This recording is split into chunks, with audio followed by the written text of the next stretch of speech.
Out of the gates and ready to go. Hot Mike with Hutton Withrow underway on the Wednesday edition. Glad you're with us. Happy New Year. Happy holidays to you and yours.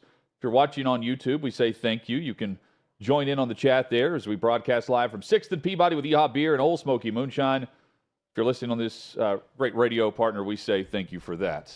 Kelly Stewart back in the seat for Withrow, who is snowed in. He checked in. A ton of snow in Nebraska. Go figure. So I want you to know how much trouble I got on an earlier show this morning. Go ahead. I said to someone who lives very close to Iowa, technically on the other side, Okay. about how bad the weather must be. They said, "What are you talking about? 60 degrees. I'm wearing shorts." And you brought how many jackets and things with you? With me, like 4. Yeah. You're a Denver Broncos fan. Unfortunately, yes. Although you did say long time suffering. Yeah, you did say yesterday. Not really since Peyton left, right? So here's the thing. When you have to look at games outside of your fandom, you have to look at games from a monetary perspective. Yep. And being the resident gambler here, I have had to learn when to bet on and when to bet against your team. Okay. So it's been much more subjective. But yes, the last time they brought me true joy was Super Bowl 50. And that was really because Von Miller won MVP. There is no joy in Denver today. No joy in Colorado from the Broncos facility. Russell Wilson benched for Jarrett Stidham. It's a financial move. It's also a football move based on the timing of this. And this comes at a moment where the Broncos are not mathematically eliminated from the postseason. This is Russell Wilson, who they traded 2 first-round picks, 2 second-round picks, a handful of other picks and players last year. And he was awful last year. He's been better in 2023, but not good enough. And Sean Payton, who I assume, Kelly, chose Denver because Russell Wilson was there. That's not the case. He has the full authority, and that's ultimately clear based on this move. They're moving forward with Jarrett Stidham. Currently, it's not likely, but Denver has a 9% chance of postseason play. They actually have a better percentage chance to win the division than they do to get the final wild card spot in the 7 seed. And they're moving forward down that road with Jarrett Stidham. Why? Well, 2 reasons. Number one, he has a $37 million guarantee that kicks in March of next year for 2025. Next year's salary of $39 million to Russell Wilson is already guaranteed. The injury guarantee that will be fully guaranteed in March kicks in for the following season if he does not pass a physical. And what they don't want is for him to be unable to pass a physical. That's what I assumed they were going after when I thought of Derek Carr, for instance, Las Vegas last year. They sat him for the final 2 games. They didn't want the injury guarantee to pop over. That makes him virtually locked in salary-wise for 2 more years on a contract that was 4 years and roughly, $230 million over the course of the 4 seasons whenever he was traded to the Broncos. Initially, I think it's about the Derek Carr type move. But they can restructure his contract this offseason due to the fact that 2024 is already guaranteed. And it's going to be hard to move him when he's guaranteed $39 million, and he would have a dead cap hit of $80 million plus on the Broncos next year. That's crazy. I think the move is a bit crazy. He went on a 5-game streak after starting 1-5. Peyton was crushed. It wasn't really Russell Wilson that was doing anything to help win, but he wasn't losing the games like he was last year, Kelly. And on that 5-game stretch, he turned the football over 1 time. I believe he had 11 or 12 touchdown passes. Yeah, he threw 2 interceptions, one against the Commanders. I remember because I laid 3.5 with the Broncos. They were up 21-3. And then he turned right around and got obliterated by the Dolphins. And I think that was so embarrassing for Sean Payton that was kind of a turning point in their relationship. Obviously, the Broncos defense was – they just flat out quit, awful. Right? They really did. It was no different than the Chargers quitting on that Thursday night. Here's my one thought process. Yes, last year, 16 touchdowns, 11 interceptions. This year, 26 touchdowns, 8 interceptions. Yep. who are the Broncos going to find that's better? That's my question. And I am no Russell Wilson apologist. I don't think that he's washed up, but I also don't think he's an elite quarterback. He's not cooking, is what you said yesterday. Yes. Everybody was talking about, let Russ cook. Russ needs to get kicked out of the kitchen, and that's exactly what happened. But as somebody who's holding an over 8.5 wins ticket for the Broncos, I'm not exactly thrilled. And the reason why I made that wager is because I thought the Chiefs would take a step back. Fair enough. Thought the Raiders would take a step back. Fair enough. I am not sure what's going on here other than the fact that they want to keep him healthy enough to trade him. It's going to be difficult to trade, though, based on the deal. And a restructure could happen. But it also sends this message. He's now the backup to Jarrett Stidham, where Sean Payton, who mathematically is not eliminated from postseason play, he's saying that he's moving forward without Wilson as the starter. He's now the backup. He's not just going to be inactive. He's been named the backup to Jarrett Stidham, which means he's one play away from being in the game and potentially getting hurt. So if you view it from the other way of thinking, it's a football move. And this is what Sean Payton said yesterday to the media prior to today's news. So many times when we look at some of that stuff, it's self-inflicted problems that has to get cleaned up. That's communication. That might be having to reduce. Is there too much in? Right now, we're average to below average in a lot of things offensively, and it's not good enough. I think the ongoing step is understanding how not to lose games before you learn how to win them. 2/3 of the games we see each weekend are lost before they're ever won, and we're still learning that the hard way. He's saying this and implying that the offense isn't going to get better with Russell Wilson right now, and Jarrett Stidham gets his opportunity. Someone that Sean Payton did choose. They gave him $5 million guaranteed on a 2-year, $10 million contract. He was one of the first to sign in the offseason to be the backup to Russell Wilson. Not saying he's the savior, but he's apparently good enough for Sean Payton. This is where Tom Brady said this a couple of weeks ago, and he said that there's just not anybody that he's willing to go out there and put in an elite category, right? Yep. I'm not willing to go out there and put very many people in an okay category. That's I haven't fair. seen enough really from Jarrett Stidham. No. I haven't seen enough from many backup quarterbacks in the NFL. You've got the Jake Brownings of the world that go out there and shock you for 3 or 4 games and then get brought back to life because we know how good these defensive coordinators are. Yeah. Chargers put up a fight last week. Broncos have a dogfight on their hands again this week. The good news is Easton Stick is about as good as Jarrett Stidham. So I think this is more of an even playing field. I'm not ready to throw my ticket in the trash just yet. But this says more about Russell Wilson, doesn't it? It has to. Yeah. But do you recall mid-season? So being a Broncos fan, I have a lot of family that lives out there as well, and I get some comments, right? And I have some friends that are really close enough with Peyton that I can get some good insight. And I text one of my girlfriends and I said, "Hey, is this true? You know what was said?" And she said, "Well, what do you mean?" And I go, that he basically was like, "Hey, look, you need to be a leader for this team. You need to be focused here. Stop kissing babies. Stop paying attention to all the outside factors." The social media stuff. Right. Did you hear for Russell's birthday last year, CR threw this huge party and like 25 members of the team showed up compared to the 100 members of the team plus, coaches and staff. And not everybody's going to go to your birthday party, but like. Well, that one you would.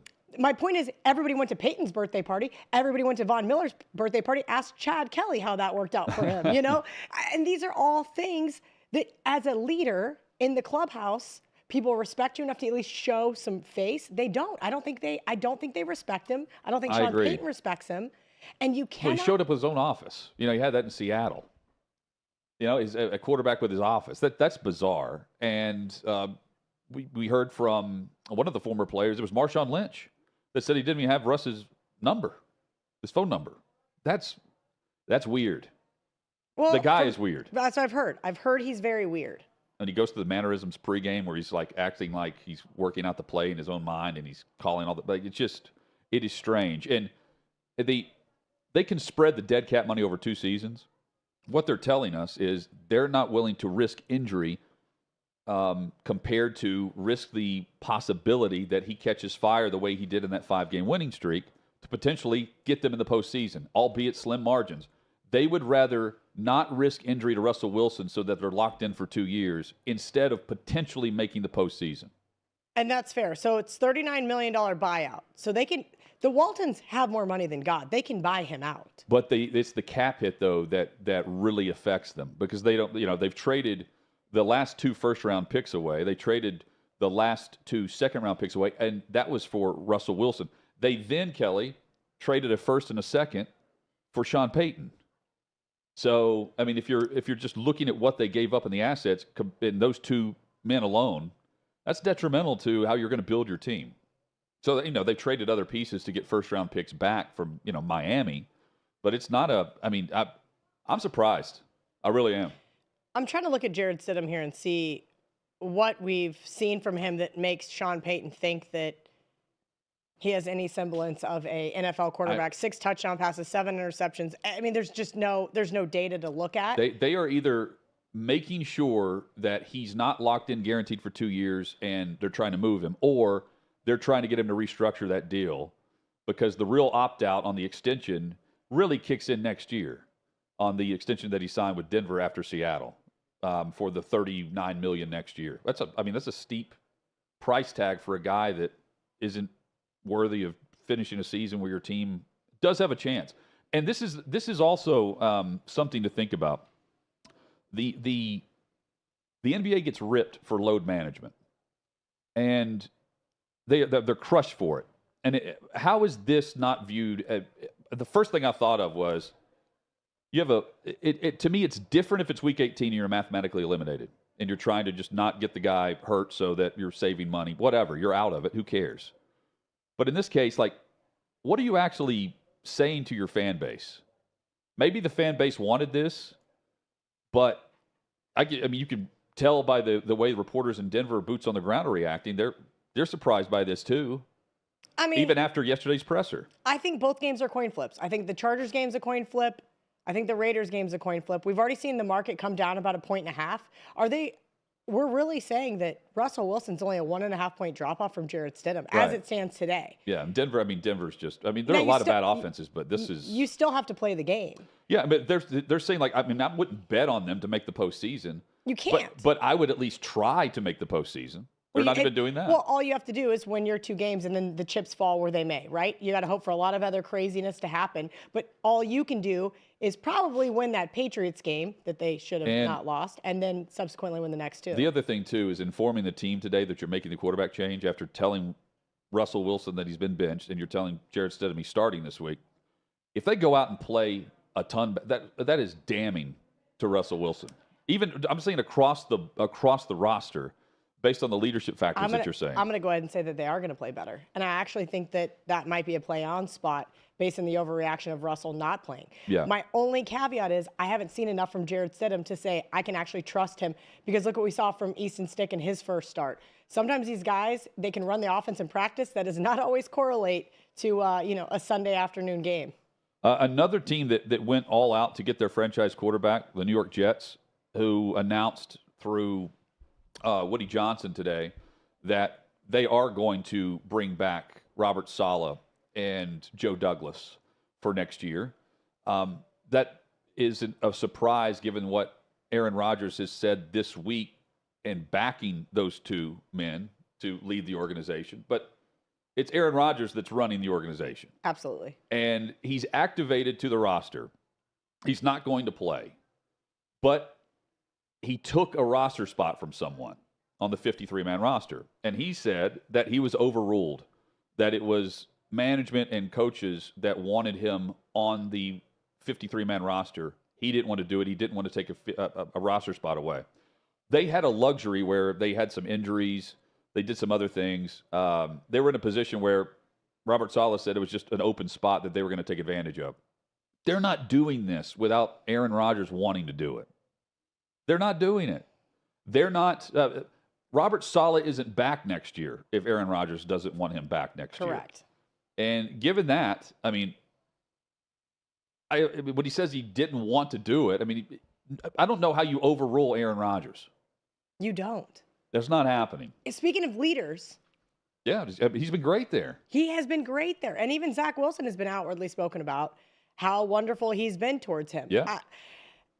I'm a big Aaron Rodgers fan, so I will say this. So maybe there's a little bias in this, but I think what Aaron does is he has some semblance of Tom Brady without as much arrogance, or maybe it's a different type of arrogance. Oh, it's definitely different. I understand him on a different level. Never have met the guy, but from a player, I enjoy watching his style of play. I enjoy watching how he interacts with his teammates, and I think the Hard Knocks episode this year really sent me over the edge, and it made me like he was a complete 180 from Green Bay. Supposedly, but that's not what I heard. I heard him under Mike McCarthy was that same guy.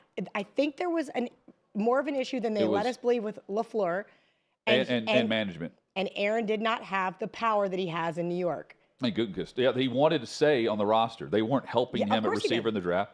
And then they that went was out and they drafted a quarterback. And then they kept paying him. Yeah. You know, $50 million, MVP. They paid him again, MVP, and they just got tired of the offseason saga. Do you know how bad I wanted him in Denver? Way before all this. Well, that's why Nathaniel Hackett got hired. Yeah, I know. And now Russell Wilson was there. Literally, 30 minutes after Aaron Rodgers announced he was going back, Wilson was traded. Yeah, I should go back and look at those tweets because I guarantee I was in a lot of pain over those. The quotes from Jets owner Woody Johnson, very positive moves this season. The culture's better. The defense is better. The offense needs a few pieces. And goes on to say that we've got the quarterback. Now we need help on the offensive line and at wide receiver. So get ready for a 2024 NFL offseason that's going to be centered around the New York Jets yet again. Tim Brando joins us next.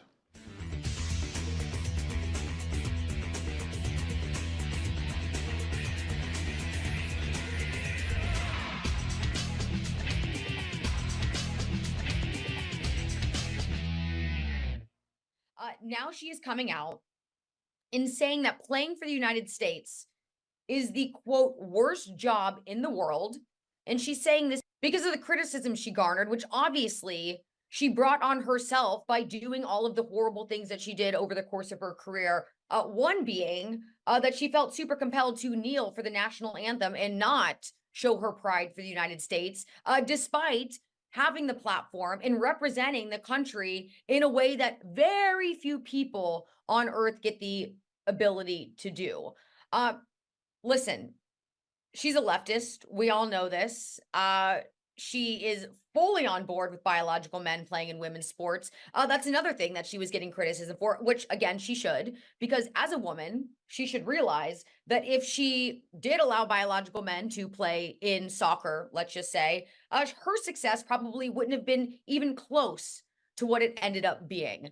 Because as we know, I'm going to say it time and time again, men, they're bigger, they're stronger, they're faster. Women, as great of athletes as they can possibly be, they just do not add up to what men are capable of. But obviously, as a Democrat, as an elite leftist, Megan Rapinoe feels the need to play the victim card, as they all do. I just can't get behind this. Playing for the United States is the worst job in the world. So let's just lay this out. Megan Rapinoe is a professional athlete. Probably the coolest job in the world. You get paid to live out your passion. Literally the thing that you started doing when you were a child, the thing that you would go out to recess to do, right? You are now getting to do throughout your life and now getting paid a ton of money to do it. Okay, that doesn't sound like work to me. That sounds like you just get paid to fulfill your hobby. You get to stay in shape. You get to meet the coolest people in the world. You get to travel all around the world. You have access to the greatest resources that all of us could even dream of having access to. Yet you're calling this the worst job in the world because you have to represent the United States, which, by the way, is the most tolerant country on earth. We have the most freedoms. We have the most liberties.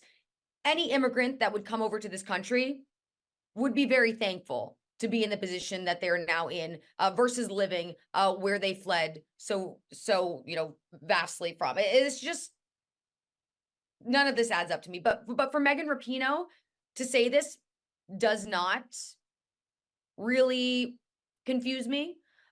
All she likes to do is whine and complain. And I feel like she's teaching a horrible lesson to young girls. Not that she already hasn't been doing that by saying biological men belong in women's sports. But obviously, to be in this position of power, to have this influence and use it for really nothing, to not have the proper influence that you would want.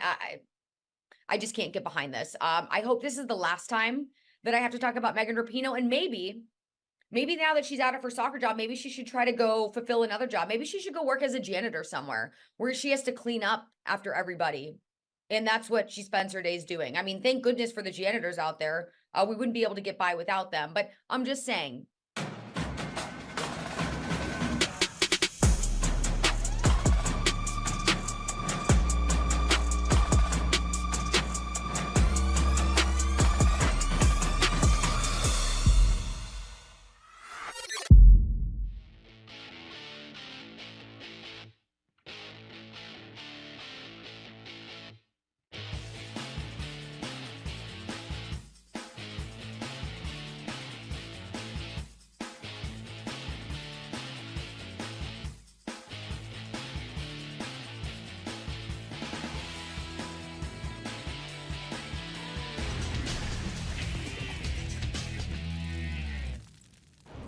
Sixth and Peabody, our location, with Yeehaw Beer and Old Smoky Moonshine. Glad you're with us for Hot Mic with Hutton and Withrow.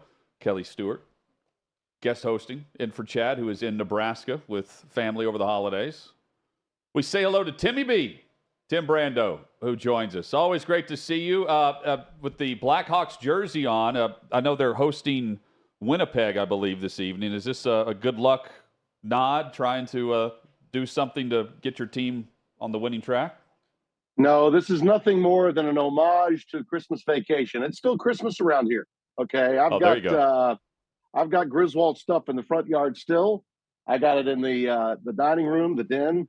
We just got rid of all the grandkids. I say got rid of. We missed them terribly already, but they just left. They just left, and so it's a quiet place. But we'll keep our Christmas decor up well past January 1. It'll be probably second week of January because my basketball schedule gets crazy. And so it stays up for a while here at Chateau Brando.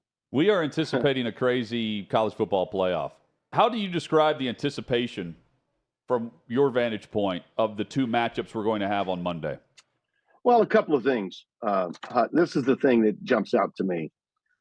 First and foremost, the matchup in and of itself between Alabama and Michigan is a programmer's dream. Yeah. I mean, it's the kind of game.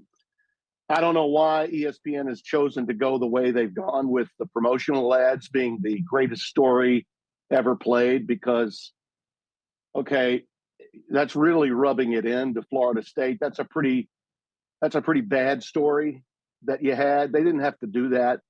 It's a great matchup. Just say what it is. Okay, Michigan, who better to root against if you're anti-Harbaugh and anti-Big Ten than Michigan? And if you're anti-SEC, who better to root against than Nick Saban? You could have done it. You could have just put those two faces up, all right, and connected the rest of the world outside of the Big Ten and the SEC. Instead, they went greatest story ever played. No. It's not the great. It's a bad story. What you did to a Power 5 team for the first time in history, and it's just a reminder to me, for sophisticated fans, of how Florida State was thrown under the bus and the ripple effect that that's having of pushing ahead what's transpiring to the ACC right now. Lawsuits all abound, all through the holidays, through Christmas. It didn't stop the lawyers from going to work on both sides. I was very upset when the Bowl Championship Series was first created with the marketing of it. If you recall, and you have to go back in time now for context, but I'll never forget ABC's first promo for it was 4 games, 1 champion, which of course was indicating that all 4 games mattered in determining the champion. It didn't. It was just 1 game that mattered. Okay. To me, this is a classic miss in terms of marketing and promotions. It should have been the greatest matchup that you could ever hope for in college football. That's what it is. If you want to accentuate the positive, Michigan, Alabama, because of most casual fans that are just drive-bys that are going to be watching this game and maybe this game only of this season. Okay. And that's what you're trying to do for games like this, is attract a an NFL championship environment where people that don't tune in to college football on a regular basis are watching. Throw up pictures of Harbaugh and Saban, and it could look like America's Most Wanted to people outside of Michigan and Alabama. Okay, fans are going to connect to that. But to say it's the greatest story ever played, that's really, I think, demeaning, even more so to Florida State, as if they needed, more dirt to be thrown on them at this stage. So I don't agree with that. As for the game itself, and as for those that love college football the way we do, oh my God, we can't wait to see the game. And it's at the Rose Bowl. Yeah, the setting in the Rose Bowl is perfect. Michigan familiar there, and of course Alabama's national title against Texas that everyone remembers back in 2009 was also there. So there's a lot of history to it. Tim, let's kind of switch gears because you brought up Michigan. I want to talk about Harbaugh here. And I always like to look at the storylines. And, of course, you've mentioned some of them. But let's talk about Harbaugh's offer that's on the table, $125 million, 10 years. Do you think that that's going to come into play here over these maybe next two games, but particularly this first one on Monday? No, not really, Kelly. I think that's just more Ward Manuel's way of saying, well, I did all I could. I mean, it's no secret that the athletic director at Michigan and the head football coach at Michigan have never seen eye to eye and seldom, if ever, talk. Anyone that's close to the Michigan program would tell you that. And I think that this was Michigan's way of saying, okay, this is due diligence. We're going to do all we can here to make sure that all the Michiganders understand that we've done everything that we possibly can. The earth-shattering announcement, if there is one, would be that Harbaugh would accept it. And when and if he accepted it, if it were prior to the game, would be a huge story. But I think that it just adds a little more fuel to the fire of those that I think outside Michigan believe that what he did was wrong, and even Michigan knows that. But they're going to make this move from a public relations standpoint to tell the people that are devout to Jim that they did all they could. I don't think it's anything more or less than that. So follow-up question then, do you think he's going to go to the NFL? Yeah, I do. I think he's had, I mean, the NCAA has it out for him. Ultimately, guys that are hounded by them, whether it's Tarkanian, who had a lawsuit and won over $5 million years ago, or I'll never forget the great work my friend Dale Brown did. He could have probably gotten more money because of what they did to him. He decided to retire and stay in Baton Rouge, although he was falsely accused of doing something. But, he called them Gestapo bastards in the 80s. And David Burst and others went after him with a vengeance. And it was horrific in every respect. I think when you look at Harbaugh from a football standpoint, you don't take it to the nth degree that they did and channel and backstory through leaks from their investigators to the media the way they did to force the hand of the Big Ten to throw some sort of obscure rule about sportsmanship into the fray to make sure that he sat for another 3 games before the start of the year. I think Jim's probably had enough. So I would anticipate, I'll be shocked if he stays at Michigan. I really will. Tim Brando, our guest on Hot Mic with Hutton and Withrow. So how much are we overlooking Washington in the matchup against Texas? Oh.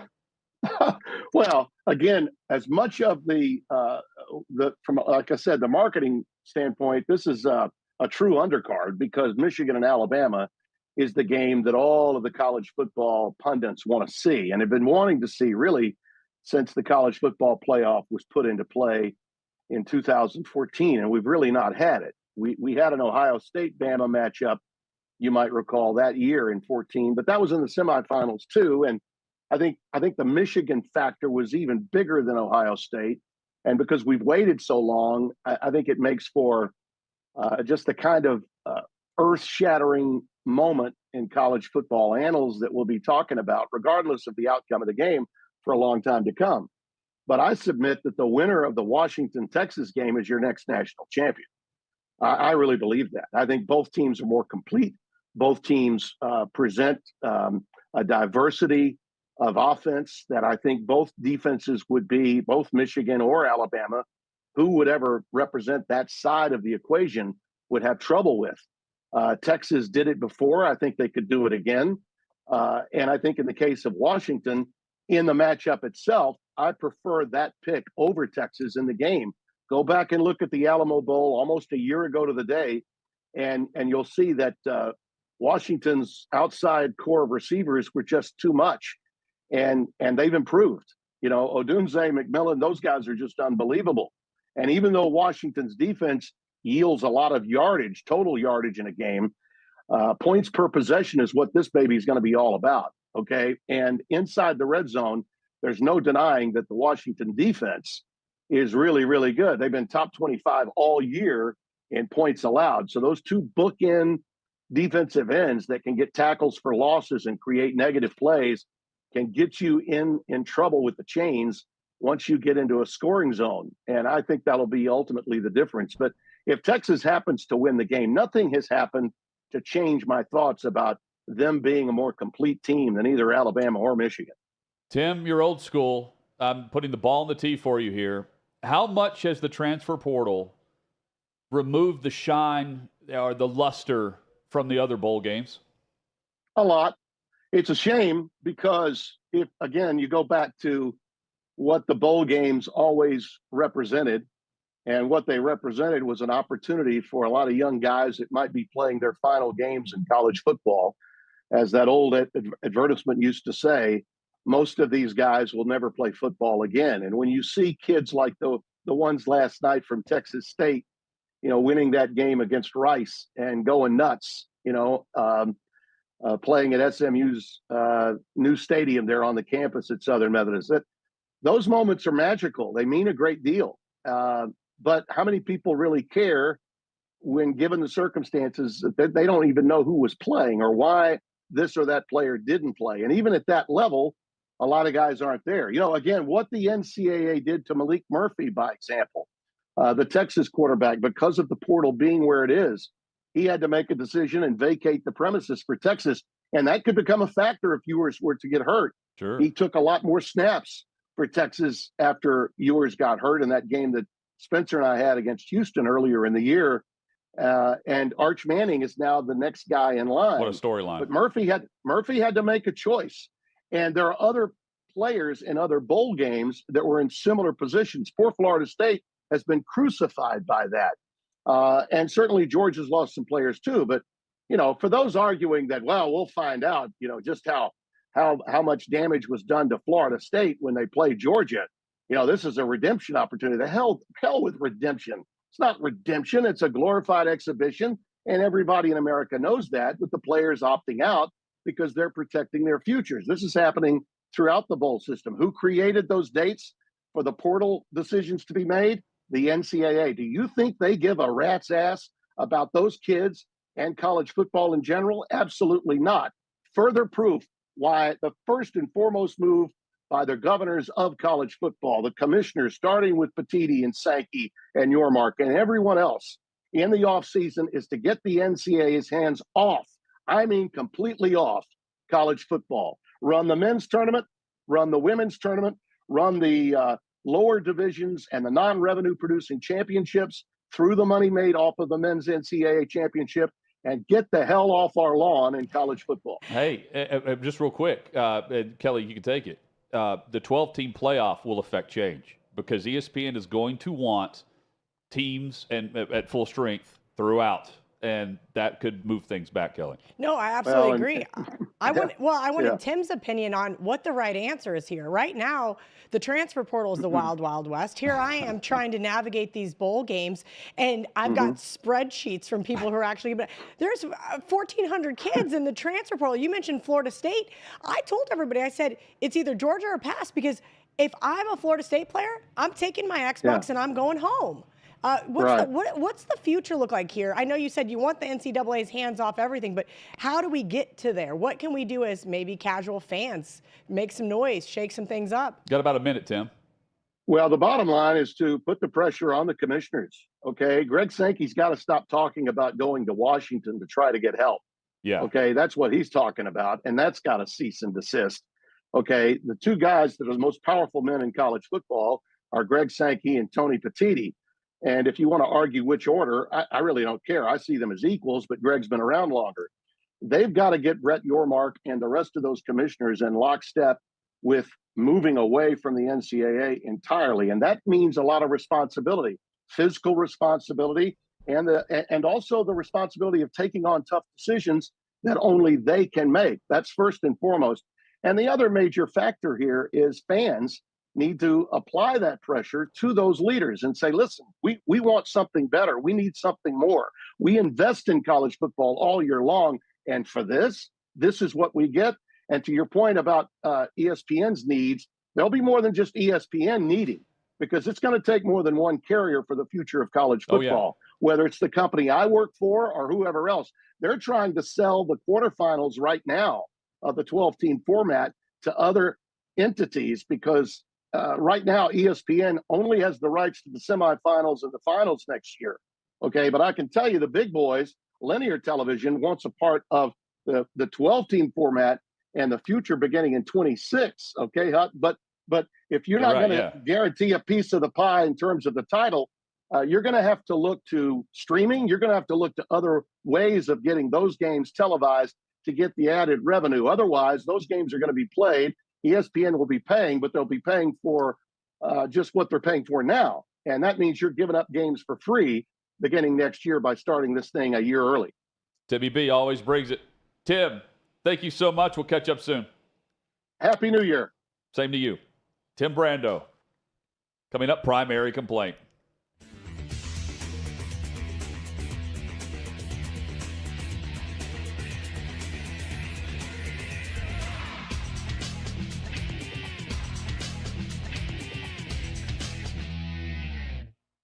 It depends on certain things, but I feel like now it's like a teammate, like that should be your partner, your teammate. Like I'm not cleaning all the house all the time because I'm not your mom. I agree. We're double income, no kids, so I really like a partnership, but I don't want to take the trash out. Yeah. So he's going to have to do that. She takes the kids, I provide. Very traditional. Okay. Yes. Do you think that more young people should do that? Yes, very much so. What is it about like a motherly quality that you like? It's worked for thousands of years and it still works today. I like being girly. I'm a girl and I like being girly, so I like traditional to girls. Okay, well, according to the 7 Hermetic principles, one of those being the law of gender, gender manifests on all levels, mental, physical, spiritual, emotional, all levels. Throughout the cosmos, there's gender. I don't know, it's a lot. It's a book I read called The Supreme Way of Men or Women or something like that, and it spoke on how whether it's 2 women or 2 men, there still has to be someone who's masculine, someone who's feminine. What would you spend on an engagement ring? I'm not an engagement ring type of person. But if she wanted a ring, I'd probably spend like 20 on it. 20 what? 1,000. 20,000. That's a lot of money. Big and shit. You don't get that lady a real answer. No, for real. Ain't it how much you make though? Price, I didn't really care. Size, absolutely. Had to be big enough it could be seen, and I didn't want like a basic ring. I wanted like eclectic, like vintage looking. Okay. So we did a custom order to do my ring. I didn't have a preference. I just had a gold preference, and he kind of took it from there. And you trusted him. Did he crush it? Oh yeah, he crushed it. I've been spoiled thus far, and so I don't think I could ever go back from what I received last time. Okay, so high standards. That's good. What are the standards? Okay, it was 5 carats. Okay. And it was beautiful. Mine was way too expensive. What's way too expensive? Like $45,000. Okay. Wow. You probably went with a real diamond. Very much so, yeah. Do you think that that's kind of a flex for the guy? Like, is the engagement ring, is the engagement ring only for the girl, or do you get to watch other people look at your girl's ring? Solely for the girl. Solely for the girl. You don't get any enjoyment? Couldn't care less. Red flags in dating, because obviously you found each other. Did you have any icks that you overlooked, or is he perfect? No, he's perfect. We had a nice night out at the bar. Fought over a toy shark, and that's how it all got started. What don't you like? Red flags? Cheating, lying, stuff like that. Yeah? Yeah. What are you looking for in a woman? Honesty, respect, in love for herself. Some green flags are loyalty and trustworthy. Red flags are seeking attention from other women. Jealousy, probably biggest thing, especially being around other girls all the time and having other girlfriends. That would be the number one thing, is jealousy. Red flag is they're on their phone too much. Green flag is they're on their phone a lot with you. Well, look for loyalty. That's it. I'm 24, so it's hard to come across that like when you're young. So that's really all I look for, really, honestly. What were deal breakers? If she was broke, I know that sounds crazy, but for real, if she was broke. Cause like it's like, yeah, like I don't want to take care of a motherfucker. Like I want to equal.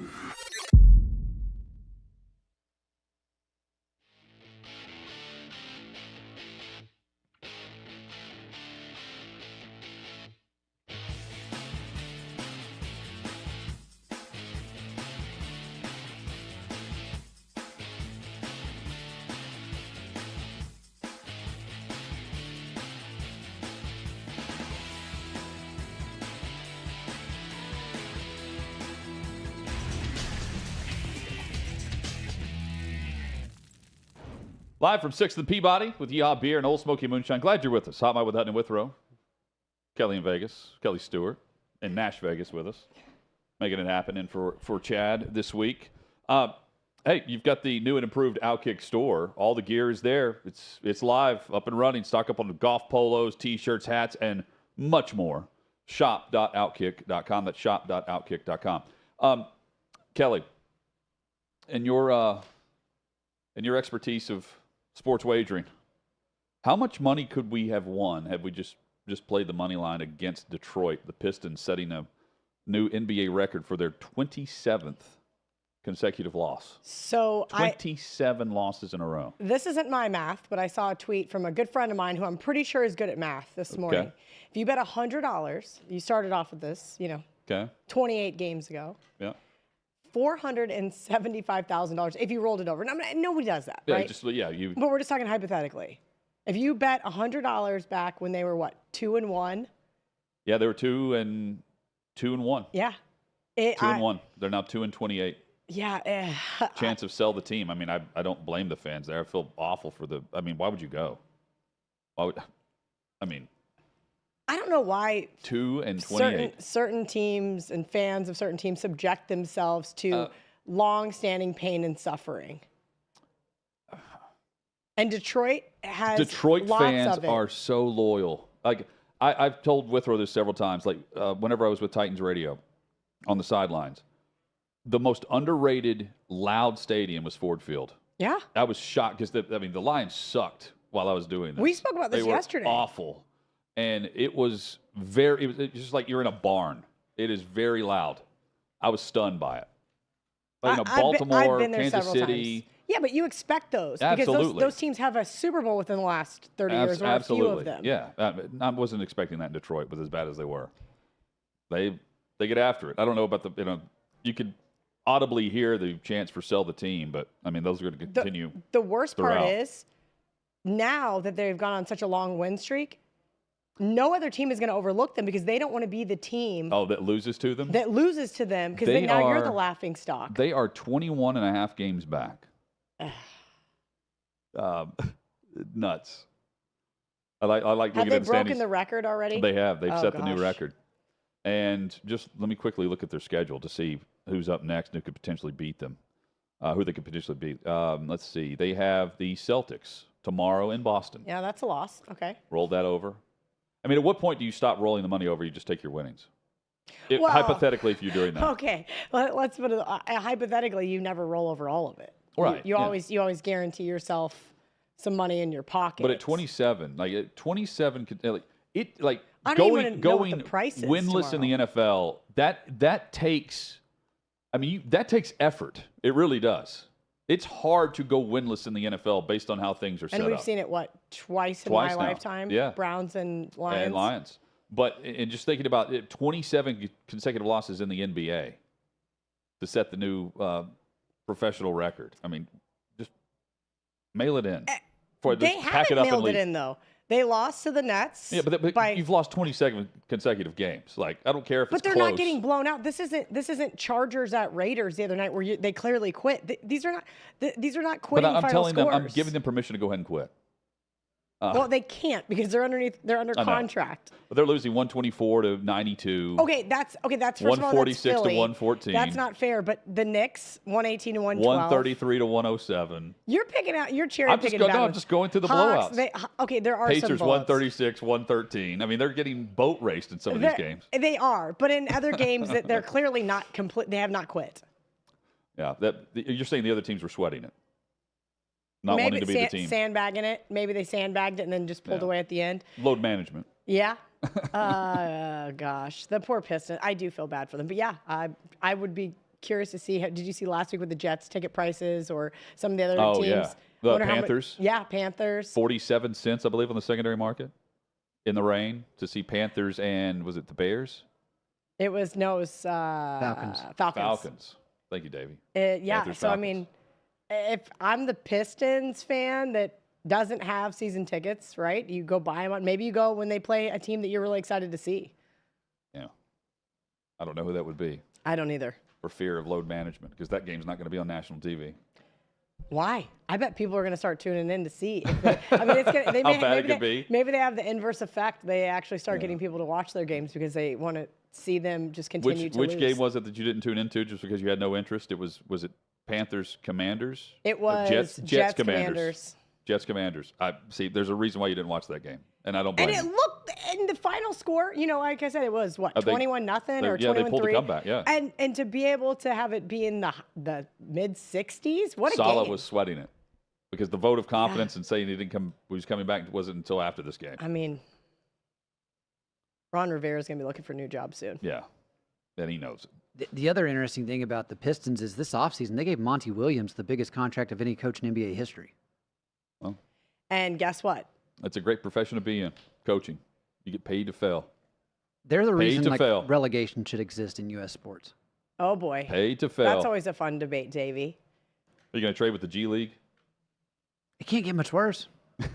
Well, you're right. European ball. Yeah. I mean, I have some friends that play in Asia. Maybe we could switch out a team Maybe we with could them. just bring Clay's high school team up. Yeah, there you go. Place that IMG, bet. Bishop Gorman. See who's the best. Yeah, that's right. Each and every Wednesday at this time, Kelly, we are pissed off for greatness. We air our top grievance of the week. It is time for primary complaint. It's time to air our top grievance of the week. You can complain all you want. My job is so unfulfilling. Don't run away from your feelings. It's time for Hot Mike's primary complaint. Guys, my primary complaint this week, the carry-on baggage, the carry-on luggage onto a flight now. I mean, you know how many passengers you're going to have on said flight. You also know that you're allowing up to 2 bags to carry on. But yet, I mean, I can't tell you the last time I was on a flight where I actually had room overhead to place carry-on bags. Most recently, they wouldn't let me put my jacket up there. No, you can't do that. I mean, ridiculous. On top of my luggage. I was seated up towards the front. I had to go back like 9 rows, and I had to start like at row 12 to find an open spot based on the layover and, the connecting flight that was already full of passengers headed to Vegas. Ridiculous. Get it together. You know how many spots are available. If I'm boarding at a certain time and I've got 30, Southwest, I'm sorry, but I mean, it's open seating and it should be open luggage and storage space. That's my primary complaint. I love Southwest, so I'm not here for any of the slander. You just need to use their credit card more so you can get on first. I did. A1 through 15, thank you. No, I know what you mean with the lovely layover. That's never very fun. I was trying really hard to think about a complaint because life is pretty good right now, outside of losing the bowl game last night by the hook. So I was thinking, what really pained me today? And I was working remote, doing a couple other shows from my hotel room. Do you guys remember when you used to travel and they had these really annoying boxes? Because at the time I didn't use them, and they were Ethernet cords that you could actually plug in and have a hardwired. And now we just have crappy hotel Wi-Fi till the end of time. It is not conducive. And so I call down and they say, oh, you can come use our library. Well, their library doesn't have Ethernet cords either. So great. Thanks, guys. Yeah, the Zoom connections, Kelly, I would prefer having someone in their car. Yeah. Zooming in. Far better connection than yeah. anyone at a hotel room. And that's just I ended up using the hotspot on my phone. It was better? When I was in a foreign country because it was better than the Wi-Fi that was there. And today I ended up using the hotspot as well halfway through the show because it just kept dropping. Just pop over here. Great Wi-Fi here. That's why I'm going to continue the rest of the shows here. Guys, my primary complaint is when you make an appointment, you have it for a set time, yet that doesn't matter at all. For example, this past Friday, I was sick. I'm pretty sure I had the flu, and I had a 12:15 at a local walk-in clinic. Show up to the walk-in clinic just about 2 minutes late, and I go up to the front desk, and I was like, hey, I'm here to check in. And they're like, okay, it's going to be a 2 to 3 hour wait.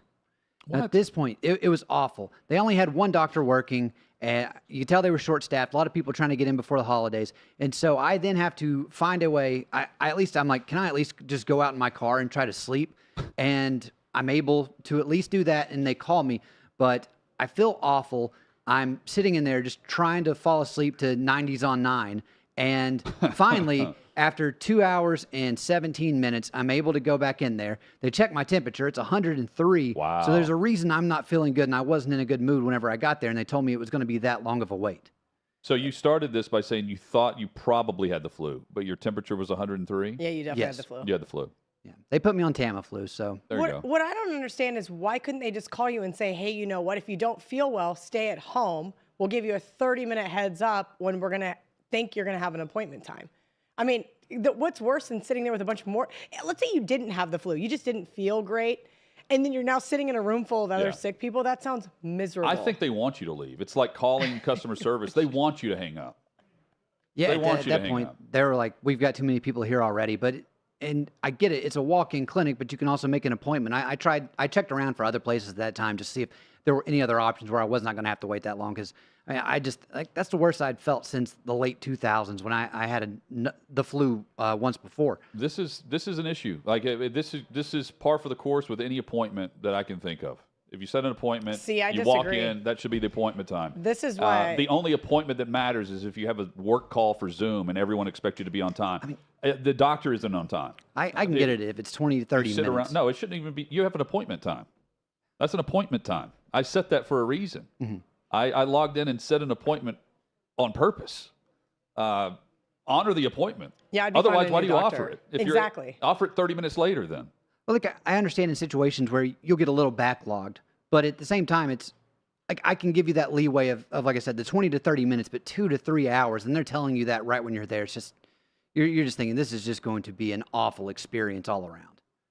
Yeah, and it was. Customer service has to come into play for a magnitude of reasons. I agree. If you can't honor the appointment, then you either cancel it, change it, something else. But I would not be doing business with places like I just don't. You've seen my schedule book. I have my life mapped out by the 30 minutes, and a minor inconvenience is going to throw everything out. So, I mean, spread out the appointments more if you're backlogged, Davey. I'm saying if you were, Dr. Hudson. The movie starts on time if I go to the theater.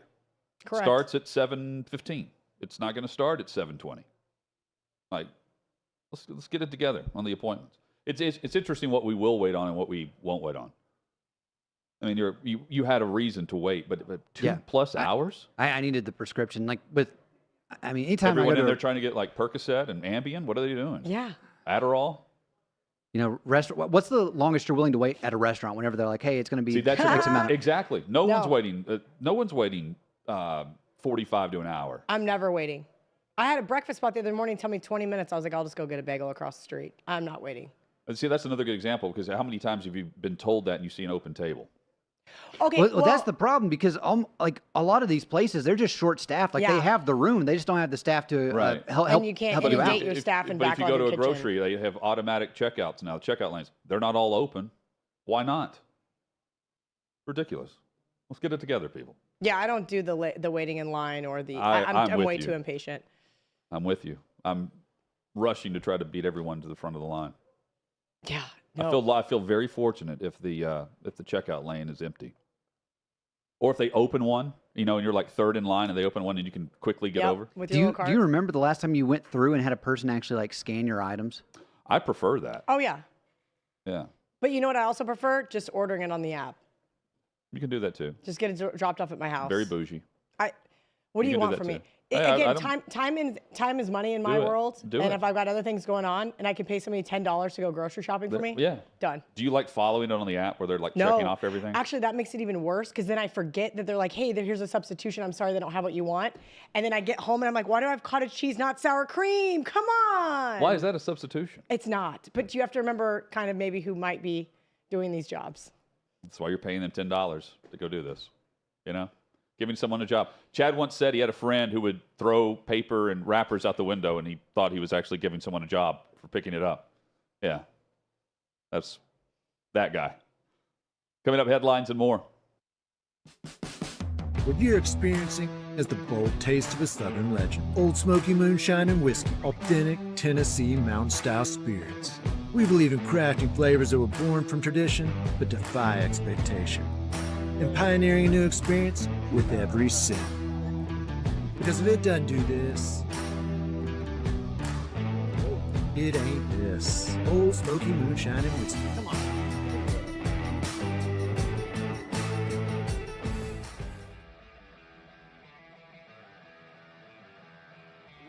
Welcome into OutKick the show. I am Clay Travis, your fearless leader. I am going to continue to argue that sports is one of the great unifying forces in all of American life. ESPN is a sinking ship. Democrats are now the party of the white, woke college graduate.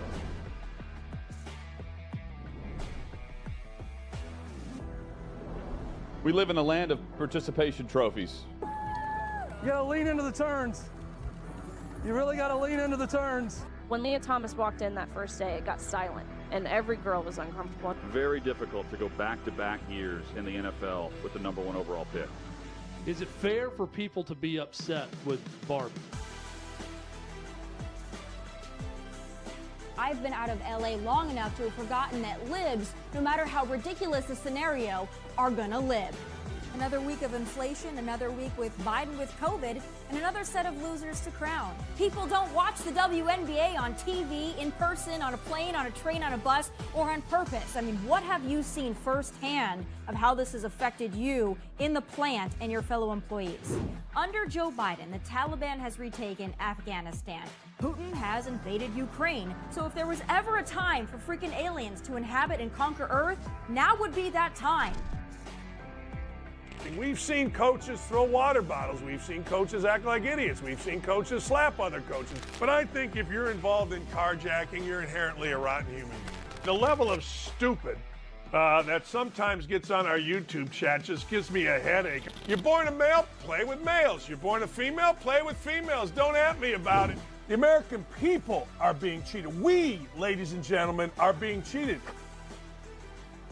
I made the call to end the Me Too movement. And today I'm going to continue making that case. That's just a way to further taunt these women, to make them feel less than, to make them realize that this has just become a big joke. Deion Sanders is the Donald Trump of football. We were directly impacted by the whole Leah Thomas thing, and we were able to see you guys on the ground with your signs supporting. That was huge. They were saying, oh, it's only 1 or 2. That's rubbish, and we all know that's rubbish.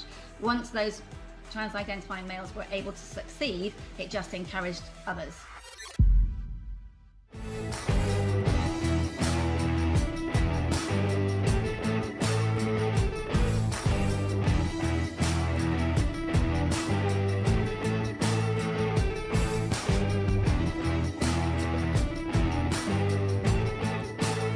Old Smoky Moonshine and Whiskey. The bold taste of a Southern legend.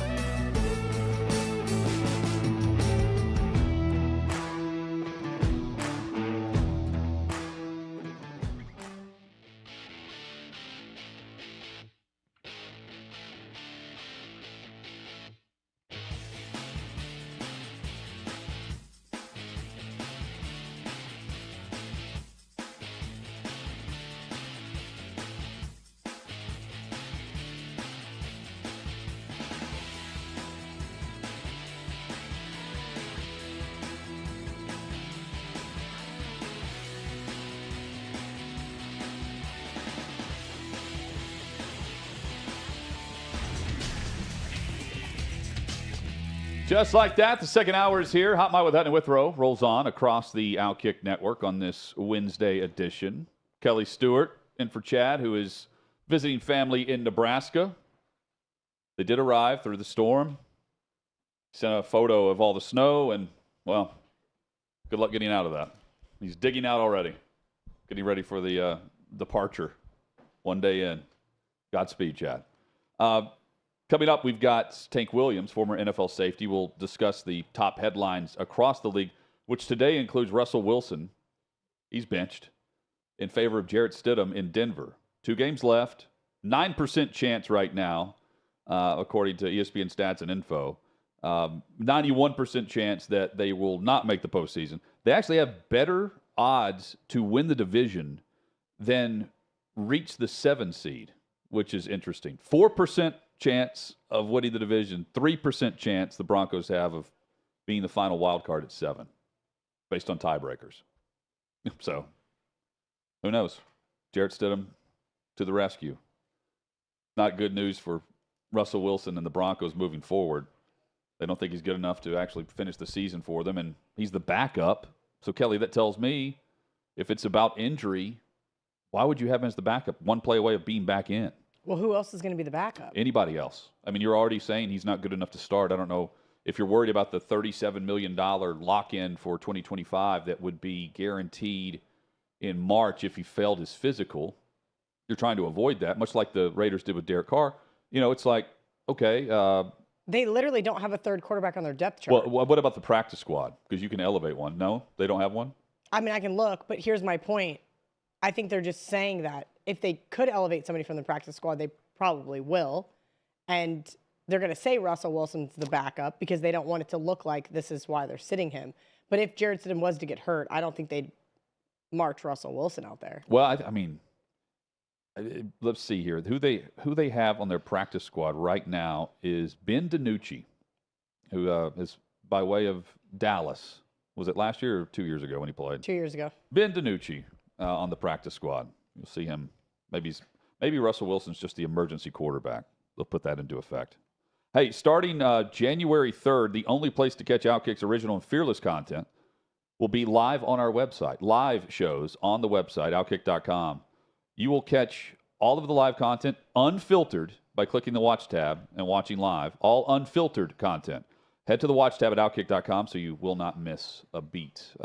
You'll see on demand on the YouTube channel by searching OutKick and subscribing to the channel. Marvin Harrison Jr., best wide receiver, highly coveted. He was discussed even last year as, not eligible, but everyone wishes that he was, same as Brock Bowers. So Caleb Williams on his X account liked a post from a fan, a Bears fan, that wrote and said, only one option for the Chicago Bears in the 2024 NFL Draft. It's not Caleb Williams. We want Justin Fields. The answer is Marvin Harrison Jr., discussing the number 1 overall pick. Caleb Williams liked this post, and this goes in line, if you're just reading between everything.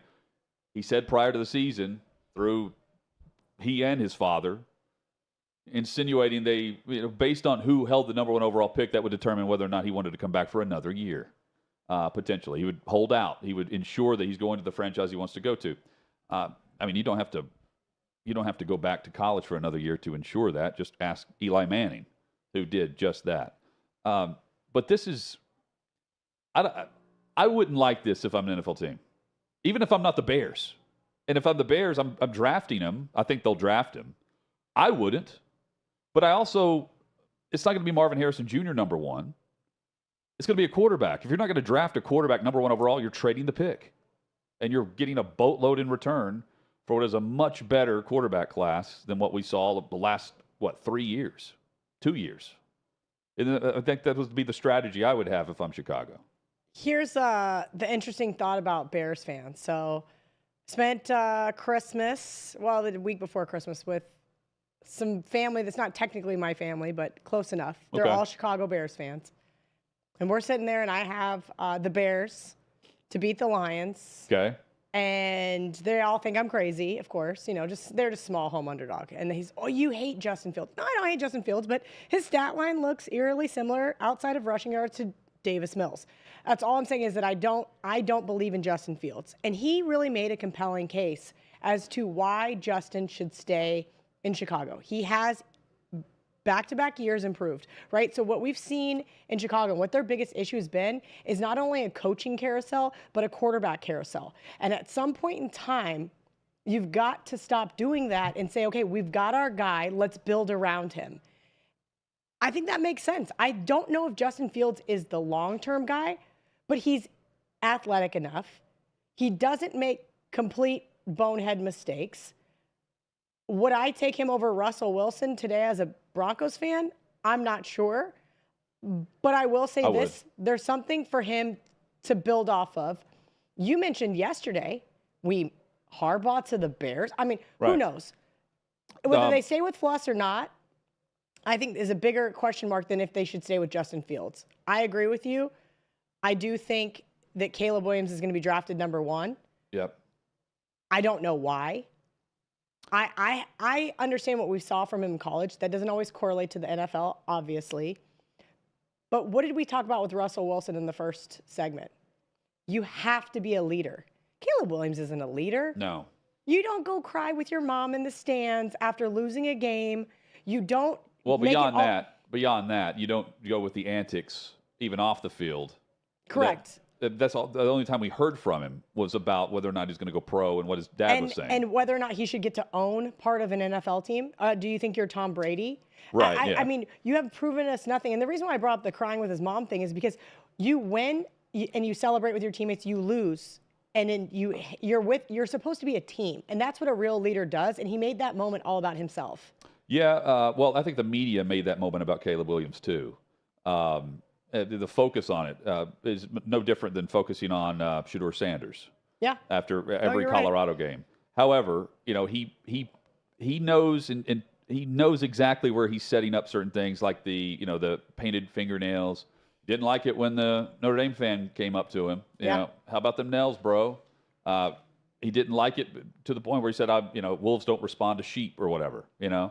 But then wants to, call out some fan who ran up to him talking trash the same way he talked trash with the F-bomb written out on his hand the previous year. I mean, what goes around comes around. And to me, I don't think this gets better from you mentioned the leadership thing. I agree.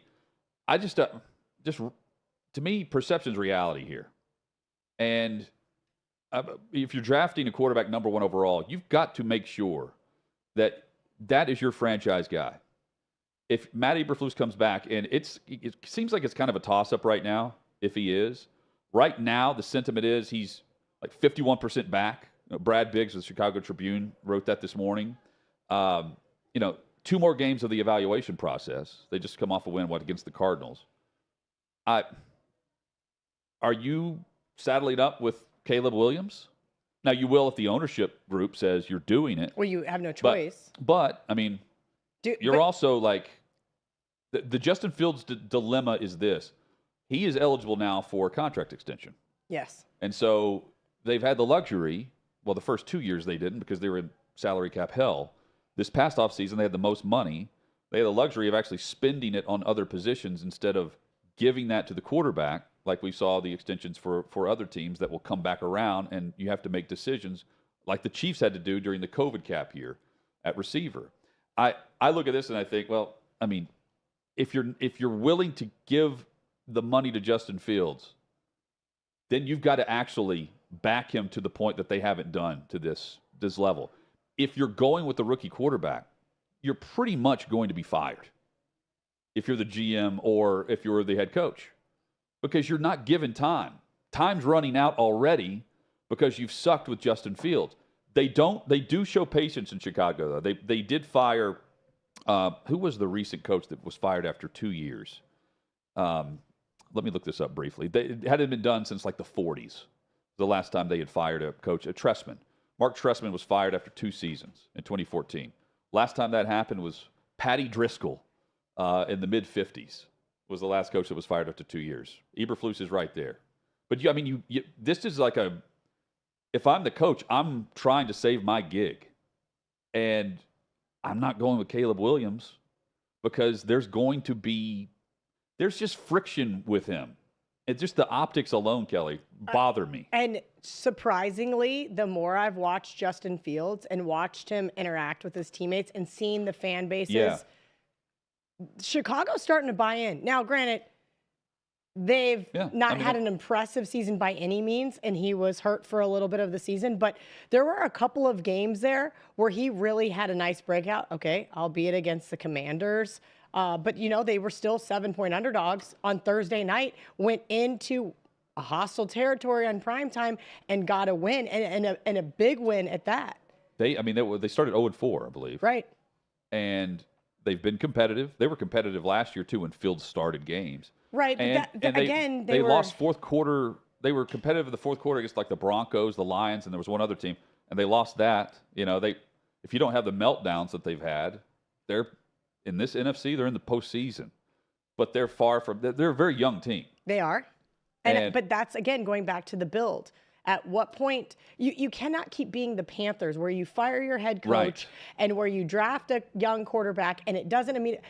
But you hold 2 first-round picks, and you could get the top coach if you wanted the top coach. I'm not saying Harbaugh wants Chicago, but that's a good spot to turn things over. Fine. If Harbaugh doesn't want Chicago, I think Bill Belichick could be a really interesting fit in Chicago, depending on how much of a long leash they're going to let him have or how much control he's going to get to have. I also think that there's a couple other guys that it might be more conducive for them to take a job in Chicago. So the rumor, have you heard the rumor about Belichick and Kraft? No. The discussion is that Kraft is going to let Belichick step down and go his own way. Okay. And the agreement will be that he will not try to take another job, and they're just going to agree that they're not going to try to trade him, and Belichick's just going to be able to go out, I guess the right way, unlike Brady, who they didn't even have a presser for. And do what? I don't know. There's no way this man is going to be able to retire. I mean, I would say there's no way this man would give Mac Jones two guys coaching him that never called plays or coached offense, and he did. It's bizarre what's gone on there. They've totally lost the Patriot way. It sounds like, though, if he's going to coach again, and Harbaugh's in this mix too. Los Angeles with the Chargers. Well, yes, I would agree. That's the front runner to get Harbaugh. And Chicago,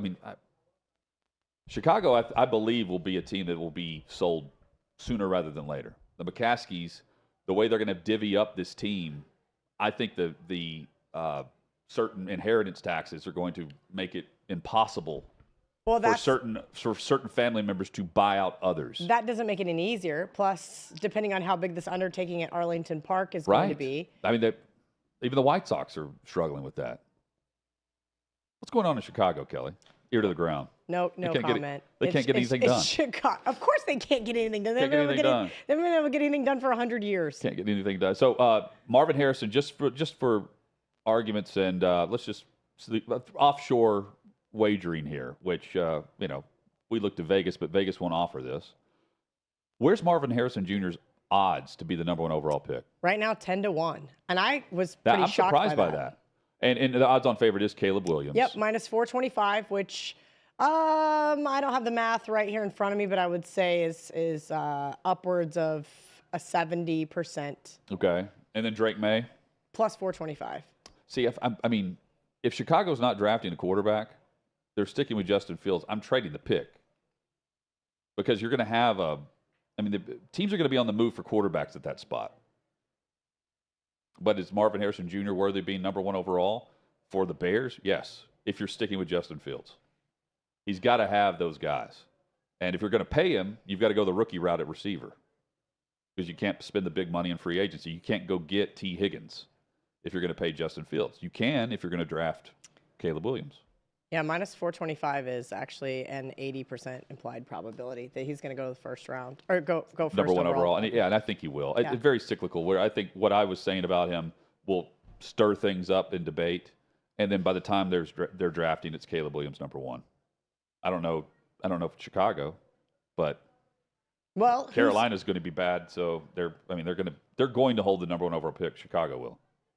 And then when's their next pick?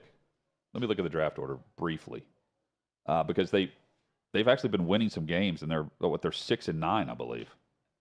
Well, they really hurt themselves beating the Arizona Cardinals last week, apparently. So right now, they pick number 1 and then 8th. Okay. 2 top 10 picks. And you could, if you're not drafting quarterback, you could trade that and get a first this year, a first next year. They've got to get Crazy Justin haul. Fields some protection. Yeah. They need to draft 8th overall. I'm going to go and call it now. They need to draft Cooper Beebe. They need a big body O lineman that's going to get him some time, because he has the athletic ability to make plays with his feet. If he had another half a second, I think he has some real ability and some real talent there to be the guy in Chicago for them. Giants need O-line help. They need help a lot of spots. And then there's New England, Washington, Arizona, that are, for what Washington's going to Jacoby Brissett, and I'm thinking, you've lost 6 in a row. You're doing just fine losing if you're trying to move up, the ranks a bit. And if Arizona wins another game, Washington will have the number 2 pick. What are you doing? It's not like Ron Rivera's saving his job with Jacoby Brissett. Coming up, we discuss NFL news and notes. Russell Wilson benched. Lamar MVP. Tank Williams joins us next.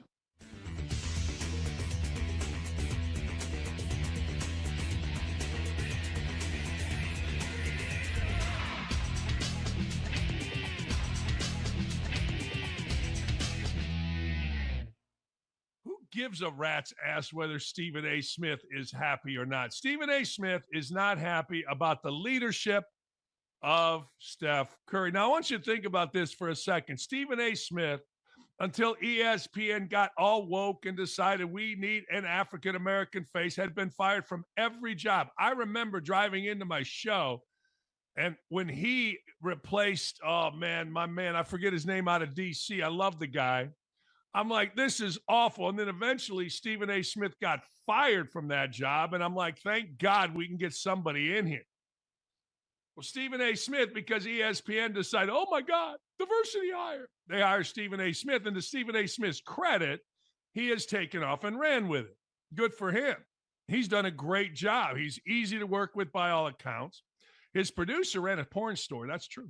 Had a porn company, but I digress. I don't know if she still is the producer, but one night when everybody got snowed in, I was just having a drink with a couple of guys, and she was sitting there, and they started talking about her porn company, and I was intrigued.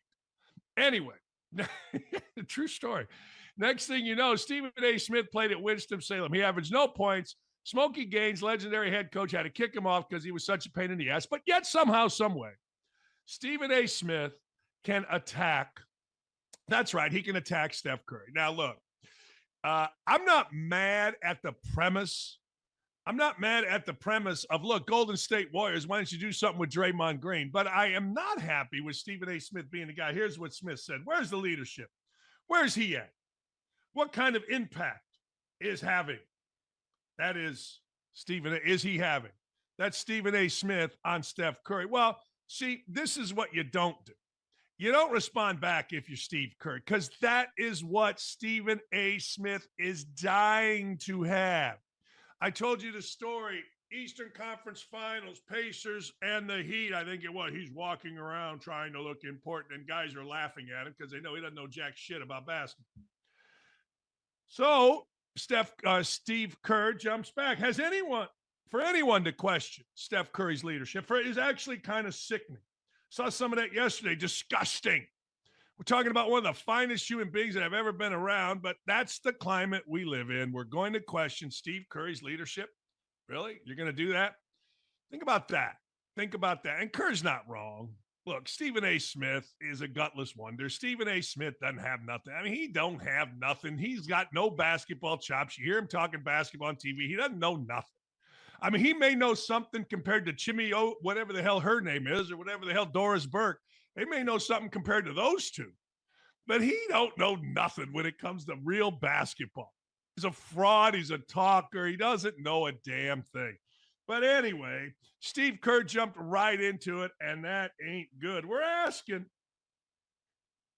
Steve Kerr said, according to Stephen A. Smith, Steve Kerr didn't mention me by name. I'll mention Steve Kerr by name. Disgusted with him. Oh, good. Be disgusted. No one is questioning Steph Curry as a leader.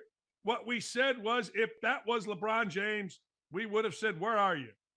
Stephen A. Smith's response, no, he wouldn't have.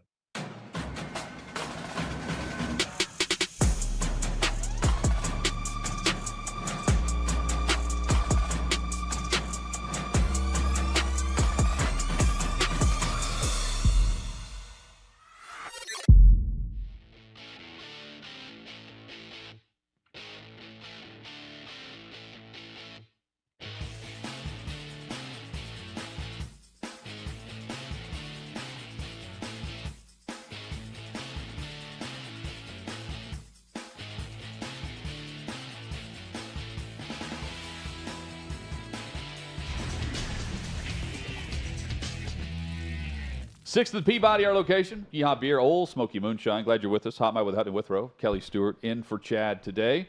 Wednesday edition. Russell Wilson benched. That's the big headline from the NFL. Former NFL safety Tank Williams joins us, friend of the show, and always enjoy the conversation. Tank, what's up, man? Hope things are well. Happy holidays. Yeah, what's happening? Happy holidays to both of you. Thank you. So, Russell Wilson benched. Were you surprised as we were today? Given the fact that they're still in playoff contention, albeit slim, and they're turning to Jared Stidham in Week 17. I think it's surprising for all those reasons, but more than anything else, just what they're obligated to pay him over the coming years. It seems like they really can't get out of that contract without taking a significant hit until like the 2025 season. Yeah. And so I know that they're trying to protect themselves for injury, but who's going to trade for Russell Wilson? Like, that's what I want to know. Because if I'm a team that's going out there and trying to find a quarterback that's probably going to be available this coming season, I'll go after Justin Fields before I take on Russell Wilson at age, 35, I believe he is right now. In his contract, given his production over the past couple of years, I'd rather take a 24-year-old Justin Fields with the upside that he's shown this season. And I guess one question that we also have to have is, like, can Russell Wilson actually cook? I mean, Russ is a phenomenal player. He played well, won the Super Bowl, but he was able to lean on Marshawn Lynch. He had a strong defense with the Legion of Boom and all those guys, Bobby Wagner. And so when I look at it from that standpoint, I think it's worth having the discussion of, don't take anything away from Russell. He was a Super Bowl winning quarterback, played well. He was able to distribute the ball, protect it, get it to the playmakers, and let them cook. But is it kind of like a Brock Purdy situation where Brock Purdy is a really good quarterback? He normally protects the ball, gets the ball to his playmakers. But when you think about who carries that team, it should be the defense. When I look on the offense, it's Christian McCaffrey. You have to have Trent Williams, have to have Debo up in there being an enforcer in the run and pass game, and that allows all the rest of the offense to function. And so I think when you look at it from that standpoint, you're not going to have Brock Purdy go and carry a team. And at this part of Russell's career, he can't go and carry a team either. So unless they just plan on just cutting them and then eating that and charging Disney World prices at Wally World, I really don't understand what the Denver Broncos are doing right now. Same, Tank. I am long-suffering, well, outside of a couple Super Bowls, Broncos fan, and I am trying to figure out who are they going to go get, not only that can fit within the salary cap, depending on how they end up either getting rid of Russell or however that looks like, who would be a good fit in Denver? I just don't know who they can afford right now. So when you look at it from the Chicago Bears standpoint, it makes sense because they have the opportunity to move on to, like, say, a quarterback like Caleb Williams first of all. Then you have that rookie contract there. You trade Justin Fields, then you build around a young player like that, so you have all the cap room in the world. But if you have to eat Russ's contract, and then even if you bring in, say, a guy like Justin Fields, who needs to sign a new deal, whatever the team he's going to go to, and it may not command the top money that a Joe Burrow and Justin Herbert and all those guys are getting, but at the same time, it's going to be a significant investment. So they can't even do that. So does that mean that you're just going to ride with Jared Stidham until you can get Russ off the books, or until you can draft a rookie quarterback? And are you going to get one of those top-tier rookie quarterbacks at that side where you're going to draft, because they are still in playoff contention? So to me, I mean, the Denver Broncos are just in a world of hurt right now because nothing really makes sense to figure out how they can get their long-term quarterback in the near future based on what their record is right now and based on their current cap situation. Tank, you're a veteran in the NFL. I mean, but the message that this sends just putting yourself in the situation. Sean Payton walks in this morning and says, hey, Jared Stidham's the starter. We're benching Russell Wilson. We've just talked to both guys. It's week 17.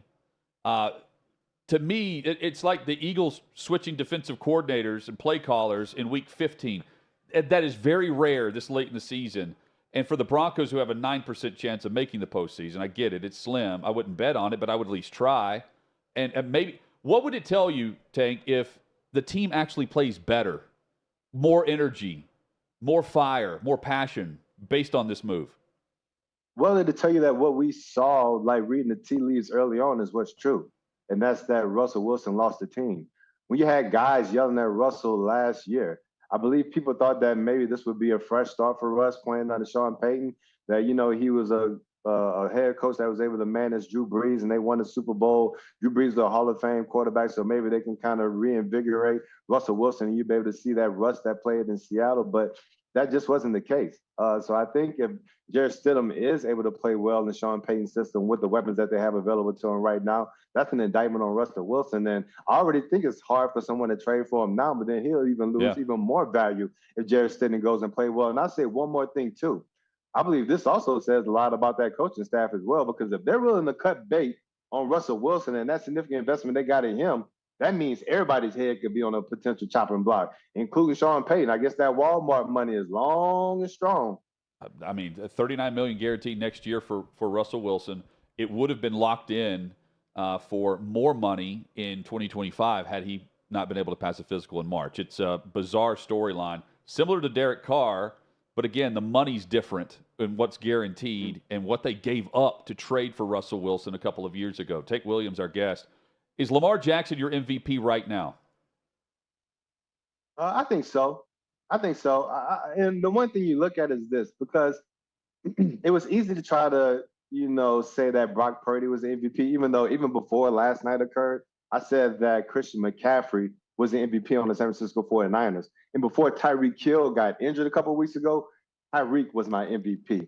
I think when you look at Lamar Jackson, like none of his stats really pop off the page except for his rushing stats. Like he doesn't have the number of rushing touchdowns as Jalen Hurts. His passing yards and passing touchdowns aren't going to be up there at the top with the elite passes in the league. But the splash plays that he was able to make on a consistent basis on Sundays, they aren't the sexiest plays, they aren't the sexiest numbers, but when you look at how he's able to win games in different ways because of what he can do with his unique skill set, I believe that's what really sets him apart. He doesn't have to throw for the 300 and 400 yards. He doesn't have to run for 150 yards like Justin Fields. He does just enough to win the games. He doesn't care how it looks. He can do all those things, especially with the weapons that he has around him right now, but he doesn't have to. And he's willing to sacrifice his stats and doing all that gaudy stuff to be MVP eligible in order to try to win games and win a Super Bowl.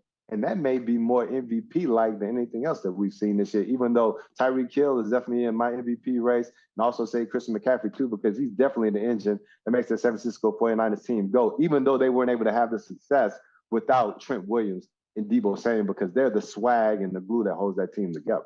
Let's talk about two other teams that get talked about a lot as of late. Dallas, who can't win on the road, takes on Detroit this week. Detroit righted the ship, if you will, against 4 interceptions thrown by Nick Mullins in Minneapolis last week. I think that this is kind of going to be one of the more underrated games of the week. I want to know your kind of thoughts. Obviously, you said Lamar MVP, which probably means you like the Ravens to make it deep into the playoffs. Give me your thoughts on Dallas and Detroit. They're about tit for tat. I think both of them can have really explosive offenses. I really like the Detroit Lions run game. Jahmyr Gibbs, once they started feeding that dude the rock, excuse me, it's that time of year. He's been special. I mean, having 2 touchdowns and running for almost 90 yards, and he's effective in the pass game as well. And then you look what Jared Goff can do, spinning the ball around to Amon-Ra St. Brown. He's been a weapon for him. Josh Reynolds, Sam Laporta. And when you think about the Dallas Cowboys, I mean, CeeDee Lamb, like everyone know where the hell that Dak's going with the ball, and they still can't stop it. And when I looked at Seattle throw the ball all around the yard on that Dallas Cowboys defense, and then you see Tua do the same thing, even though he didn't have the production as far as touchdowns, I think both of these teams are going to be able to move the ball effectively. So right here, I don't know if it's sneaky to everyone else, but I'm looking at shootout right now. I see a bunch of points going up on the board because I feel like neither one of these defenses are going to be able to stop those offenses with both teams motivated to try to get the best standing as possible in the NFC playoff race. Yeah, I'm with you. It looks like an absolute shootout here. Here's my problem. Detroit's been a long suffering fan base. They just clinched the NFC North for the first time in almost 30 years. Dallas, we know, cannot seem to get over the hump on the road. How do you see both these teams going into the postseason? I think Dan Campbell's message to the Detroit Lions is don't be complacent.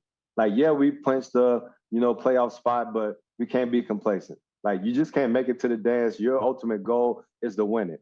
And based on the performance that we've had against some of these other teams in the league, we need to go out and show that, hey, we can be the team, the caliber of the Dallas Cowboys, where everyone's expecting them to bounce back after a tough loss to the Miami Dolphins. You'd expect Dallas to get right, given that Detroit already has their playoff spot clinched, and so they can come in a little bit lax.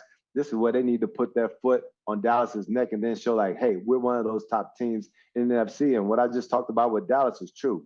You lose that game to Miami in the game you feel like you should have won. You have a Detroit Lions secondary that can be had. You have CeeDee Lamb, who's playing some of the best ball in the league. Dak has been playing some of the best quarterback in the league. That needs to be front and center playing against the Detroit Lions. So there's no doubt that Dallas offense can come to play. And then we already know when they play for Waleed, what Micah Parsons, Tank Lawrence, and all those guys can do on the defensive side of the ball. Tank Williams, our guest on Hot Mic with Hutton and Withrow. Kelly Stewart in studio with us as well. So Dallas wins at home. Arrowhead used to be the place you didn't want to go visit. What's up with the Chiefs? Something's off, and it's more than just drop passes. There's a trust factor there that's just not clicking, and I don't think they're going to be able to get it fixed in the postseason, Tank. It doesn't look like it. They can't run the rock effectively right now. They don't scare you in the pass game. I don't know if it's because Travis Kelce's still been working through that ankle injury that he had early on in the year. I mean, he looked a little bit explosive in his last game where it's like, okay, he's starting to get his juice back, but he's still not that threat that could just blow off the top like Tyreek was able to do for them a couple of years ago, even though they were able to win the Super Bowl last year without Tyreek. That defense is just getting run through. I mean, to see Zamir White, not even Josh Jacobs, Zamir White won for over 150 yards. I mean, that's alarming. And they also give us some splash plays at times, even though, L'Jarius Sneed has been pretty impressive for them. I think what they need is what is in Washington with the Commanders right now. Eric Bieniemy has been a guy that would chew them out, hold them accountable. And I think even Patrick Mahomes said that they're missing a little bit of that. And so I think some of these guys need to tie it up. It's been so accustomed for the Chiefs to just go out there between the white lines, and it just comes easy to you. Well, it's not easy anymore. There's so much parity in the league right now. Every NFL team feels like they can win on any given Sunday, so it's not a given for the Chiefs. So they need to go out there and play their best ball. Patrick Mahomes can't turn the ball over because he doesn't have that splash brother like Steph Curry, Klay Thompson turn it on juice like he had a couple of years ago where he could just bring the team back from anything. Those days are long gone, so they need to play clean football on both sides and be able to try to secure themselves in the playoffs. Throughout your career, was there how late in the season did the team you were playing for click going into a postseason run? Or is you need to be clicking right now. Right, yeah, exactly. You need to be clicking right now. I mean, you can go through your little lumps here and there. The 49ers had their lump early on in the season when they went through the 3-game skid, when Trent Williams and Debo was hurt. Philadelphia Eagles just went through theirs. You don't want it to happen that late in the season, but they have a little easy run here leading to the playoffs. I feel like they can get back on track. When you have some of these other games like the Dallas Cowboys, like they need to turn it on right now. There's no margin. I mean, there's little margin for error right now. Like, you want to be playing your best ball leading up into the playoffs. So then everything's clicking on all cylinders. You don't have like that little bit of doubt in your head. Like, are we going to be able to make these explosive teams like plays to be able to keep up with a team like the 49ers or the Ravens or the Dolphins or a team like that? You want zero doubt going into the playoffs. You want everything to be clicking on all cylinders. And I feel like some of those teams, like the one thing, like say, for example, I felt it was imperative for the 49ers to win the game against the Baltimore Ravens because even though they have an easy one against the Washington Commanders, Los Angeles Rams playing some good ball. Yeah. And those two teams, like, they go at each other's neck. And, the 49ers beat the Rams in L.A. early on in the season. I think that's going to be a tough game to end the season for the San Francisco 49ers. And if you lose that game, Philly's able to win out with that cupcake schedule that they have, and then somehow they secure home field advantage, then you have to go through Philadelphia again after you smack them in the mouth during the regular season and have that dirty taste in their mouth, and you have to come back to their house. I think it's going to be a different team that they play in the link if that ends up materializing. So I think it's imperative for the 49ers to somehow wash their hands of that bad loss to Baltimore, win out to make sure they secure home field advantage throughout, because if they don't, it may be trouble for the Niners. Tank, we're up against it. I'll just briefly say I wouldn't want to play Buffalo in the postseason either. Tank Williams has been our guest here on Hot Mic. Thanks so much, man. We always enjoy the insight. Let's do this again soon. Absolutely. Appreciate it. Thanks for having me. Enjoy the holidays. Yeah, same as you. Happy holidays. Tank Williams 13 on social is where you can find him. Yeah, I mean, clicking right now on all cylinders is few and far between right now for teams. The Ravens are clicking right now. And so Miami seems to be. And they play each other this week. Matched up this week. How are you going to play that game, Kelly? I'm going to be on the Miami side. I'm not thinking that they're going to go in there and win that game. I think that's a field goal game. On the road. Either way, on the road. Look, whenever you have a team that is newly in the spotlight, right? You mentioned Lamar, now all of a sudden the MVP front, and just getting pushed and pushed. Did we just completely discredit what Miami was able to do to the Dallas Cowboys? No, I mean, I think the last 90 seconds, go down there, kick the game. You know what it was going to be? The headline was going to be whoever lost that game, because it was going to be, if Miami lost, it was going to be, oh, they can't beat a good team. Right. But Dallas won on the road. If Dallas lost, it's like, oh, can't win on the road. I think Miami is clicking very well. Granted, they do well against subpar teams. The Ravens right now clicking. Seattle. If they can beat the Steelers this week, they're going to be interesting. They're playing. They're playing well in the big moments of the game. Like throughout the game, it's just kind of a bore. But then whenever it's time to put it on in the fourth quarter, they've been doing that.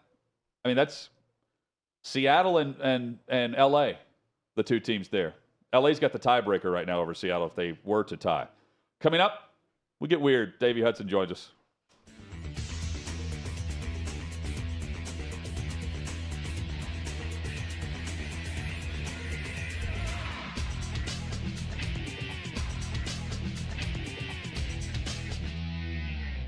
What would you spend on an engagement ring? I'm not an engagement ring type of person. But if she wanted a ring, I'd probably spend like 20 on it. 20 what? 20,000. That's a lot of money. Hey, and shit. You don't get that lady a real answer. Not for real. Ain't it how much you make though? Price, I didn't really care. Size, absolutely. Had to be big enough it could be seen, and I didn't want like a basic ring. I wanted like eclectic, like vintage looking. Okay. So we did a custom order to do my ring. I didn't have a preference. I just had a gold preference, and he kind of took it from there. And you trusted him. Did he crush it? Oh yeah, he crushed it. I've been spoiled thus far, and so I don't think I could ever go back from what I received last time. Okay, so high standards. That's good. What are the standards? Okay, it was 5 carats. Okay. And it was beautiful. Mine was way too expensive. What's way too expensive? Like $45,000. Okay. Wow. You probably went with a real diamond. Very much so, yeah. Do you think that that's kind of a flex for the guy? Like, is the engagement ring, is the engagement ring only for the girl, or do you get to watch other people look at your girl's ring? Solely for the girl. Solely for the girl. You don't get any enjoyment? Couldn't care less. Do we think gender roles are a thing of the past, or we should bring them back? I feel like it depends on certain things, but I feel like now it's like a teammate, like that should be your partner, your teammate. Like I'm not cleaning all the house all the time because I'm not your mom. I agree. We're double income, no kids, so I really like a partnership, but I don't want to take the trash out. Yeah. So he's going to have to do that. She takes the kids, I provide. Very traditional. Okay. Yes. Do you think that more young people should do that? Yes, very much so. What is it about like a motherly quality that you like? It's worked for thousands of years and it still works today. I like being girly. I'm a girl and I like being girly, so I like traditional gender roles. Okay, well, according to the 7 Hermetic principles, one of those being the law of gender, gender manifests on all levels, mental, physical, spiritual, emotional, all levels. Throughout the cosmos, there's gender. I don't know, it's a light. It's a book I read called The Supreme Way of Men or Women or something like that, and it spoke on how whether it's 2 women or 2 men, there still has to be someone who's masculine, someone who's feminine. My friend, do you know what Riz means? Yeah, Riz is it's like game. You know what game is? Like when you're trying. I don't have any, but I know what it is. It's like the new word for game. So meaning like you're able to speak well and get, a date kind of. I do not. Do you have any guess? I could guess. What do you think? It's like, I don't know, razzle dazzle. I don't know. Kind of. Actually, you're not too far off. Charisma. You know, charisma. I've been able to talk someone up. Did you read that online, or did you already know what that meant? I'm on TikTok way too much. Okay, another word that has become very popular this year. Do you know what mentee B means? I don't know any of this stuff. I'm not on social media. I don't know any of it. What about mentee B? Do people use the word mentee B in real life? What is that? You don't know mentee B? I've never heard of mentee B. A mental breakdown? What? Mentee B. A mental breakdown. Oh, you have a mentee B. I didn't know it. But I like that. I didn't know that, but I like that. Mentee B, is that like that chocolate mint thing? What does mentee B mean? I have no idea. I don't know what that is. Mentee B, you ever heard? You don't know mentee B? I've never heard mentee B. Never in my life.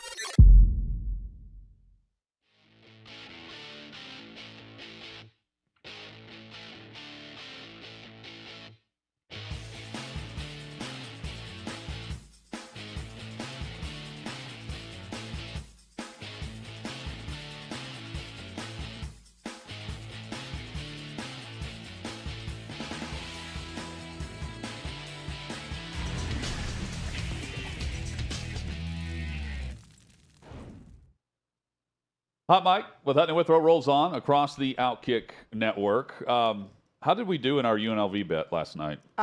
Well, let's see. There was over 200 penalty yards thrown against an undisciplined Kansas team. Felt like an NFL game. At one point in time, UNLV gave up 21 unanswered. I said, you know what? I'm going to bed. I'm over this. Okay. They don't want to play any defense. They score 21. We're back in it. They miss a field goal. Alarm goes off. We're back out of it. Warning. Then they go for 2, which they didn't need to do. Anyway, long story short, I'll give you the long answer. So this was 11.5, right? That's what I had. You had 12.5. I had 12.5. It was 11.5. Game lands 13. Yeah. And it had absolutely no reason to land 13. That UNLV should have covered that game, no issue. Especially having the refs in our pocket, according to X. Yeah, we'll get your picks for the maybe some tonight, maybe tomorrow. I'll follow your lead here because you're right. We should have won this. The Rebels should have covered this game. Coming up, we have weird storylines. Get weird with Davey Hudson. First, Kelly, some copy for you. Tell us about the wonderful news that we're headed to OutKick.com to stream our show live. Yes, OutKick.com. Wait a minute. You gave me, yes. See, this is why it's funny. When he goes, you want to read the ad copy? I said, no, I actually don't, but I'm going to do it. Got it. I'm looking at the watch. I'm worried about the watch in my brain, and we're talking about starting January 3rd, the only place that you can catch OutKick's original and fearless live shows will be on our website. That's very exciting. You'll be able to catch up on YouTube. But for all of our live shows, you got to go to OutKick.com. Unfiltered content. Head to the watch tab at OutKick.com so you guys do not miss a beat. See, I told you I was going to butcher this. This is absolutely hilarious. I should do much better than I expected based on your expectation of yourself. See, if you set the bar low, you did. People are like, it wasn't that bad. No, it was absolutely terrible. I get a redo later. Why are the 49ers still the odds-on favorite right now to win the Super Bowl? Because power ratings-wise, they are the best team in the NFL.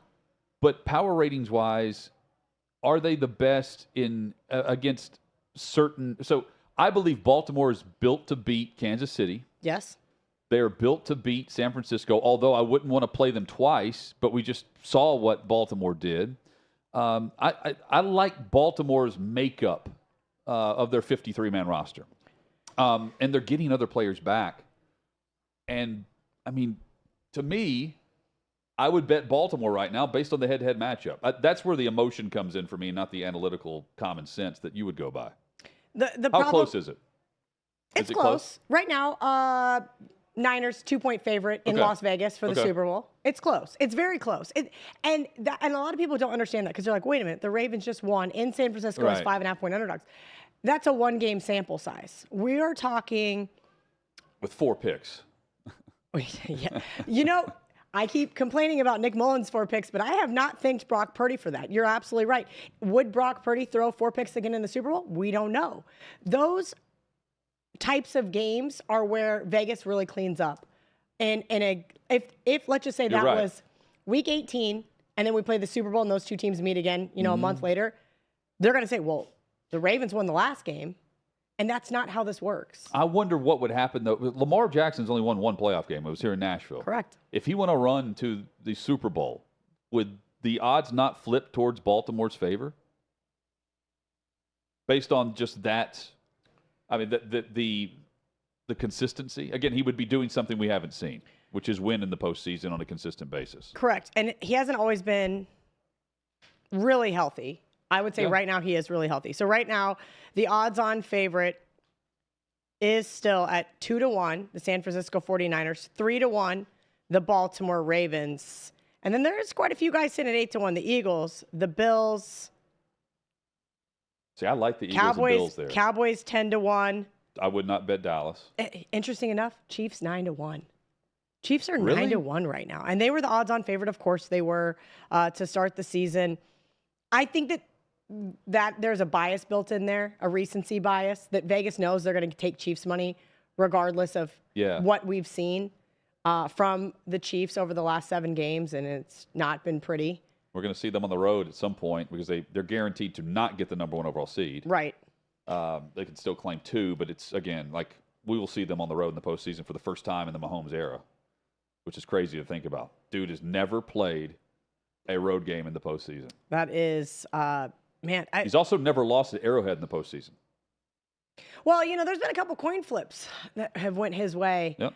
And a couple comebacks against Houston, that big one. Yeah, that was a very big one. I would have to agree with you. I think the Bills at 8-1 is I like sneaky. that, yeah. Tank Williams just joined us last segment and said, hey, what we want is for teams peaking at the right time. Yeah. Right now, I think there's 4 or 5 of them. What would you guess is the average if they go on and make the postseason? Buffalo's odds would go to what? If it's 8-1 now, would they go 6-1, 5-1? Yeah, they're going to keep dropping throughout the next couple of weeks because Cut in half. So the values, you jump on it now. Oh, if you like it is okay. So I will say this: there's actually a better value in taking the money line and rolling it over than actually making a futures bet. Okay, because you don't know injuries and everything else. You actually have to physically do that, and not a lot of people know how to. And also, you have to have a book that allows you to do open parlays. Okay. Which is not exactly the easiest thing to do either. We need that. We do, but take my money. Look at Detroit Lions. Detroit's still 20-1 to win the Super Bowl. That is kind of, I think, almost borderline disrespectful. It is. But are they going to have to go outside? Is Jared Goff going to get taken out of his comfort zone? Potentially, yeah. Yeah. Because, let's see, they would go to, right now, what, they would end up in either Philly probably? Probably. Or, that's... It'd be a lot different if it was the NBA and we had to have a best of 5 or a best of 7, right? Obviously, it would never happen, but that's what I talk about. It is still, especially in the playoffs, we see upsets happen all the time. We do see that home field advantage is significant during the playoffs in comparison to the regular season, but we've seen a team in the Ravens be able to go in and win all the games on the road and then still win the Super Bowl. It doesn't happen all that often. No, you're right. It's going to be a weird postseason. I think it's wide open in many cases. It's just a lot of average teams are going to get in. I'm not thinking they're going to. 2 or 3 of the wild card teams, I actually think could win one game, just based on how bad offensive play has been across the board and inconsistent play, even at the top 3 and the 4 seed in both conferences. Speaking of weird, time to get weird with Davey Hudson. And 5, 4, 3, 2, 1, 0, talking now. Guys, as y'all were discussing the 49ers still being the odds-on favorite, I think part of that, and Kelly, tell me if I'm wrong, but it just seems like it's going to be a lot easier for the 49ers to get out of the NFC than it is for whichever team you're looking at getting out of the AFC. Yes, you're absolutely right. We spoke about this yesterday. I think the AFC is a lot more wide open. The NFC seems, now it's not, but it seems at least initially very cut and dry. 49ers, Eagles, Lions, Cowboys. Yep. Okay. And with the Lions, it might be disrespectful, but they've not won a playoff game in my lifetime, so I kind of understand why the books aren't exactly in their favor there. As it relates to getting weird, this first topic I want to get into, it's not a story. I'm literally posing this to you all because I believe that my likeness has been used on a popular show. If anyone's watched Amazon Prime's Upload, it's created by Greg Daniels. If you've heard of Greg Daniels, you know brought the American version, or took the English version, turned it into the American version of The Office. And he's also a co-creator of Parks and Rec, two incredible shows from the sitcom standpoint. And this sci-fi comedy that he's recently put out, I noticed this a couple of years ago, and this isn't something that Greg Daniels has done, but I think there's a producer or somebody in their graphics department, what have you, that knows who I am. Now, and here's my evidence to back this up. So essentially what you guys are going to be deciding, is this my folder or is this not my folder? And so the first thing we're going to show you, this happened all the way back in season 1. This happened in May of 2020 whenever I first watched this. If you'll look down there, Nathan Brown, main character of the show, played by Robbie Amell. The folder underneath Nathan Brown's is Dave Hudson's. Now, during this time, I worked at sports radio in Knoxville, Tennessee, and whenever I would do something to aggravate my former co-host, shout out Chris, he would always say, Dave Hudson, ladies and gentlemen. All right, let's fast forward 3 years from now. We have this same folder. It's a little bit different color, but it popped up yet again on season 3. This was at the very end of episode 2. And I kind of was like, hey, I'm curious if they kept the same names, and they did. Now you're thinking it's probably just a coincidence. You know, Dave Hudson, David Hudson, those are fairly common names. Well, the next scene in the next episode is the main character wearing a Knoxville Vols shirt. You are only going to have this shirt if you are a fan of the Tennessee Vols or you know someone that went there. I looked it up. You could initially get this shirt on Tennessee's Vol Shop, which is like their official website. And so this show is being filmed in Vancouver, British Columbia. Not a whole lot of ties out there for me, but the fact it happened back to back, the names being used. And I used to work in a show where we would do post-production, and I was just the producer that when you're creating mock-ups as far as like what's going to be on this website, we have certain documents. We just need to create some fake names to throw on there. And that made me think, I think somebody might have used my name for that folder, and thus, in fact, is my folder. Tell me I'm wrong. Do you know someone that's working on that show? Not that I'm aware of. I was trying to go through the names. Have you looked up the the credits to search where they're from? You know, that's going to take a long time. Well, I mean, that you've clearly kept up with this, though. I think it's worth it if you're trying to figure it out if you may have a connection to somebody. Are you gonna say something if you can prove it? I mean, no, I think it's just a cool thing to have. It's like, yeah, they use me for this folder, and I just get to claim I would that's my say folder. like the other names are not that common. basic. Yeah, you know, they seem a lot. Dave Hudson's very, just. I would say it's a very common name if it were next to like, Kelly Stewart. Kelly Stewart, yeah. Or, you've got the, Fred Smith, or whatever. Well, Fred Smith, come on. I mean. What? Dave Hudson's not a Fred Smith. Yeah, but Dave and Hudson, Hudson's a very I'm kind of curious where that ranks. Name. Hudson, last name. No, it's not. Compared to Isabella yes, Frisch or some of the whatever other people, of course. But. Yeah. I mean, I also don't believe in coincidences, Davey, so they probably are. Okay, I'll take it. I wanted to bring that here. I just make sure I'm not crazy. I could see the tie there, but I thought it's interesting. Maybe one day I will finally find the answer, posing this to the audience as well. They might have a way of finding this out. I'd like to know. So there we go. Guys, next story. Have y'all ever flown Spirit Airlines? Unfortunately. I have not. Okay. We have a Home Alone 2 situation. Spirit Airlines is apologizing for sending a 6-year-old on the wrong flight. Now, I would also say you get what you pay for, and I kind of will put a little bit more of the issue on the parents for sending their 6-year-old on a flight from, I believe this was leaving in Philadelphia and was going to Fort Myers, Florida. So the good news is the child was accompanied by a Spirit employee. They just happened to put the kid on the wrong flight. The parents did, or the Spirit employee did? The Spirit employee did.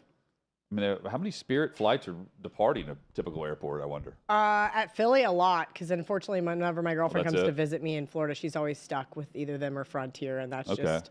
I actually, last time I flew into Philadelphia, I purposely did not fly Spirit, and I had to go to Newark to avoid doing so. Just so you didn't have to do that? Yeah, I had to take an hour-and-a-half car ride, just so that I didn't have to fly Spirit. This was the kid's first time flying. Oh, of course. Oh, wow. So let's put him on a Spirit flight. First time flight, so where were the parents again, Davey? They were just they weren't leaving Philadelphia. Like the kid was But going they to had go visit his Like grandmother. going to visit I thought the grandma or rule was something? the parent had to escort, the guardian had to escort you to the gate. I mean, it sounds like they had a Spirit employee, like this was set up ahead of time, and the Spirit employee like was with the family kid. member.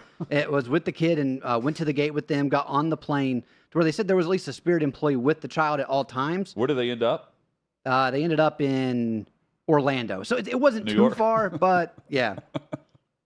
Well, you got Peter and Kate McAllister are to blame. Yeah. You've got to escort your child or the guardian of the child. I've seen this where they take you to the gate, they say bye, and then you have an airport employee that will escort you out through security again, since you're not actually boarding a flight. I couldn't going on imagine here? That's sending a Spirit 6-year-old. Airlines for you. Yeah. Well, it's still like, I mean, sending a 6-year-old by himself. Should have gone Southwest. He might have been kicked off the flight for too many fat people. Maybe. Especially if they didn't buy a seat but needed one. Poor kid. No telling where he would have. It wouldn't have been open baggage either. What you're experiencing is the bold taste of a Southern legend. Old Smoky Moonshine and Whiskey. Authentic Tennessee mountain-style spirits. We believe in crafting flavors that were born from tradition but defy expectation. And pioneering a new experience with every sip. Because if it doesn't do this, it ain't this. Old Smoky Moonshine and Whiskey. Come on.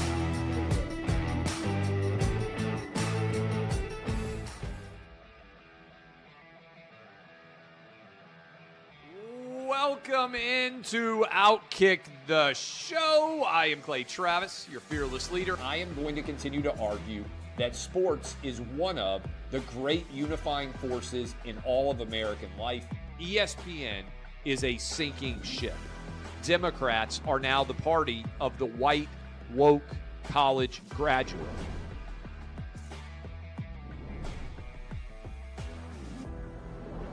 We live in a land of participation trophies. You gotta lean into the turns. You really gotta lean into the turns. When Leah Thomas walked in that first day, it got silent, and every girl was uncomfortable. Very difficult to go back-to-back years in the NFL with the number 1 overall pick. Is it fair for people to be upset with Barbie? I've been out of LA long enough to have forgotten that libs, no matter how ridiculous the scenario, are gonna live. Another week of inflation, another week with Biden with COVID, and another set of losers to crown. People don't watch the WNBA on TV, in person, on a plane, on a train, on a bus, or on purpose. I mean, what have you seen firsthand of how this has affected you in the plant and your fellow employees? Under Joe Biden, the Taliban has retaken Afghanistan. Putin has invaded Ukraine. So if there was ever a time for freaking aliens to inhabit and conquer Earth, now would be that time. We've seen coaches throw water bottles. We've seen coaches act like idiots. We've seen coaches slap other coaches. But I think if you're involved in carjacking, you're inherently a rotten human being. The level of stupid that sometimes gets on our YouTube chat just gives me a headache. You're born a male, play with males. You're born a female, play with females. Don't at me about it. The American people are being cheated. We, ladies and gentlemen, are being cheated. I made the call to end the Me Too movement. And today I'm going to continue making that case. And that's just a way to further taunt these women, to make them feel less than, to make them realize that this has just become a big joke. Deion Sanders is the Donald Trump of football. We were directly impacted by the whole Leah Thomas thing, and we were able to see you guys on the ground with your signs supporting. That was huge. They were saying, oh, it's only 1 or 2. That's rubbish, and we all know that's rubbish. Once those trans-identifying males were able to succeed, it just encouraged others.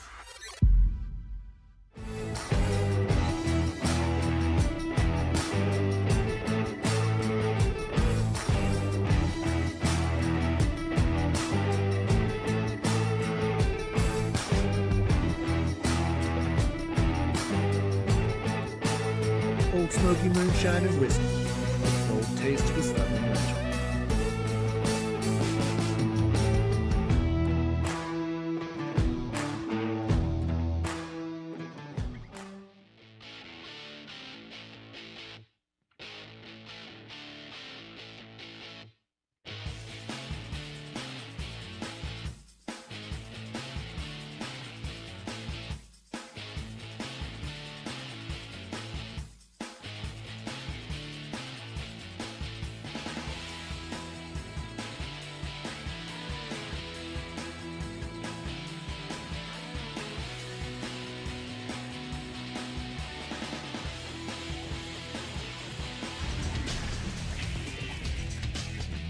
Just like that, final hour is here. Wednesday edition, Hot Mic with Hutton and Withrow across the OutKick Network. Thanks to Kelly Stewart for sitting in for Chad this week here in Nashville. If you're streaming live on OutKick's YouTube page, we say thank you. Same goes for this great radio partner. You can check out OutKick.com. That's where we'll be streaming live coming up next week. And also, you can check out the OutKick store. It is finally live. You can stock up on all of the great gear. Tons of it. Stock up on the golf polos, T-shirts, hats, and more. Shop.outkick.com is where you go for that. Russell Wilson has been benched. So have many quarterbacks across the league right now. Jacoby Brissett is the starting quarterback for the Washington Commanders. I mentioned their record. They've lost, 6 in a row in Washington.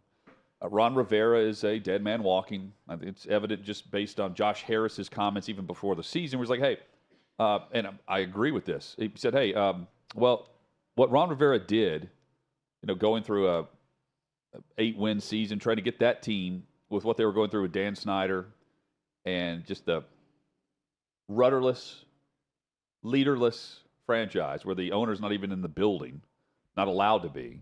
You've got that. You've got all the other turmoil that's going on. And he actually had that team competitive. Props. But now it's about wins and losses. And they're not doing that.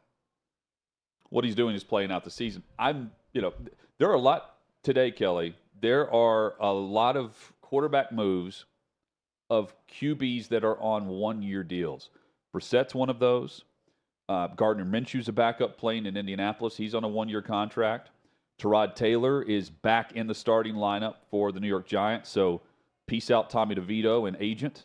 You've got Tyrod Taylor, who now host the Los Angeles Rams. Then they will face the Philadelphia Eagles in back-to-back weeks to finish out the season. And Tannehill was playing. He'll play again for the Titans if Will Levis can't go. There's a lot of, and he's going to be a free agent. Yeah, Baker Mayfield. Mason Rudolph. What's going on over in, Pittsburgh? Kind of have a lot of questions. Kirk Cousins. Obviously, we know it's not Josh Dobbs. Nick Mullins definitely isn't the answer. No. Atlanta? Atlanta's got their own Atlanta's got to issues. move on with their quarterback, too, with Desmond Ridder. I don't know Heineke's contract, but again, he's not the answer either. Washington, though, right now they've got the 3rd overall pick, I believe. 4 wins on the season, losers of 6 straight, making the quarterback change. They're drafting a quarterback. The question is, who are they going to hire to draft said quarterback? It's been ballied about that Josh Harris wants to potentially trade for Bill Belichick. I don't know if that's going to come to fruition because, again, it's based on the setup. I think Belichick would rather go to a system where you have, like Justin Herbert, hypothetically, already in place. You're set and ready to go. There's a lot of talent in Los Angeles with the Chargers. They don't have a lot of cap space. They have a lot of talent. Not necessarily the case in Washington. They have got some guys, but they don't have the guy at quarterback. I think they're going in the draft. I don't think you're signing one of these guys there. They've done that merry-go-round a lot. This is where my brain goes because it is a merry-go-round, and every single NFL team does this. What happened to the days of, okay, let's use the Packers because we talked about Aaron Rodgers earlier. Yep. Brett Favre is your guy. They draft Aaron Rodgers. He learns behind. Jimmy Garoppolo learns behind Tom Brady. Like, what the Panthers did this year, then on the flip side, what the Texans did this year with C.J. Stroud, it is, if you asked me at this time last year, who would you rather have? I could have made a compelling case for both, but then also I would argue that, hey, we know Ohio State quarterbacks don't pan out in the NFL. And then this is the one guy. Okay, and that's fine. But it works out, 1 out of 50 times? Is it even that high? When you hit like this from Ohio State, is that what you're saying? No, I'm talking about when you draft a quarterback, you're not going to get the second coming of Aaron Rodgers without him learning behind the Brett Favre, right? So we put these kids in precarious positions. Trevor Lawrence, for example, right? Right. He's really gotten to develop with the Jaguars. I think Doug Peterson's done a good job with him. Yeah, his rookie year was year 2. Correct. I think where my problem is we take a Bryce Young, who we know is super talented. We throw them into an organization that is an absolute and utter dumpster fire. We give them a first-year head coach, new ownership, there's so many issues outside of that. And then we say, well, Bryce Young's not any good. No, we got to draft it. Nope, we're going to move on from him. It is a lot about philosophy and fit. It is. I don't understand it. It is also about the quarterback and the makeup, though, too. I mean, sink or swim. Every rookie quarterback, for the most part, first rounders, are going to an organization that sucks. Correct. You're going to play behind an offensive line that is abysmal, for the most part. But why? I mean, I would play the quarterback immediately. I'm starting the clock.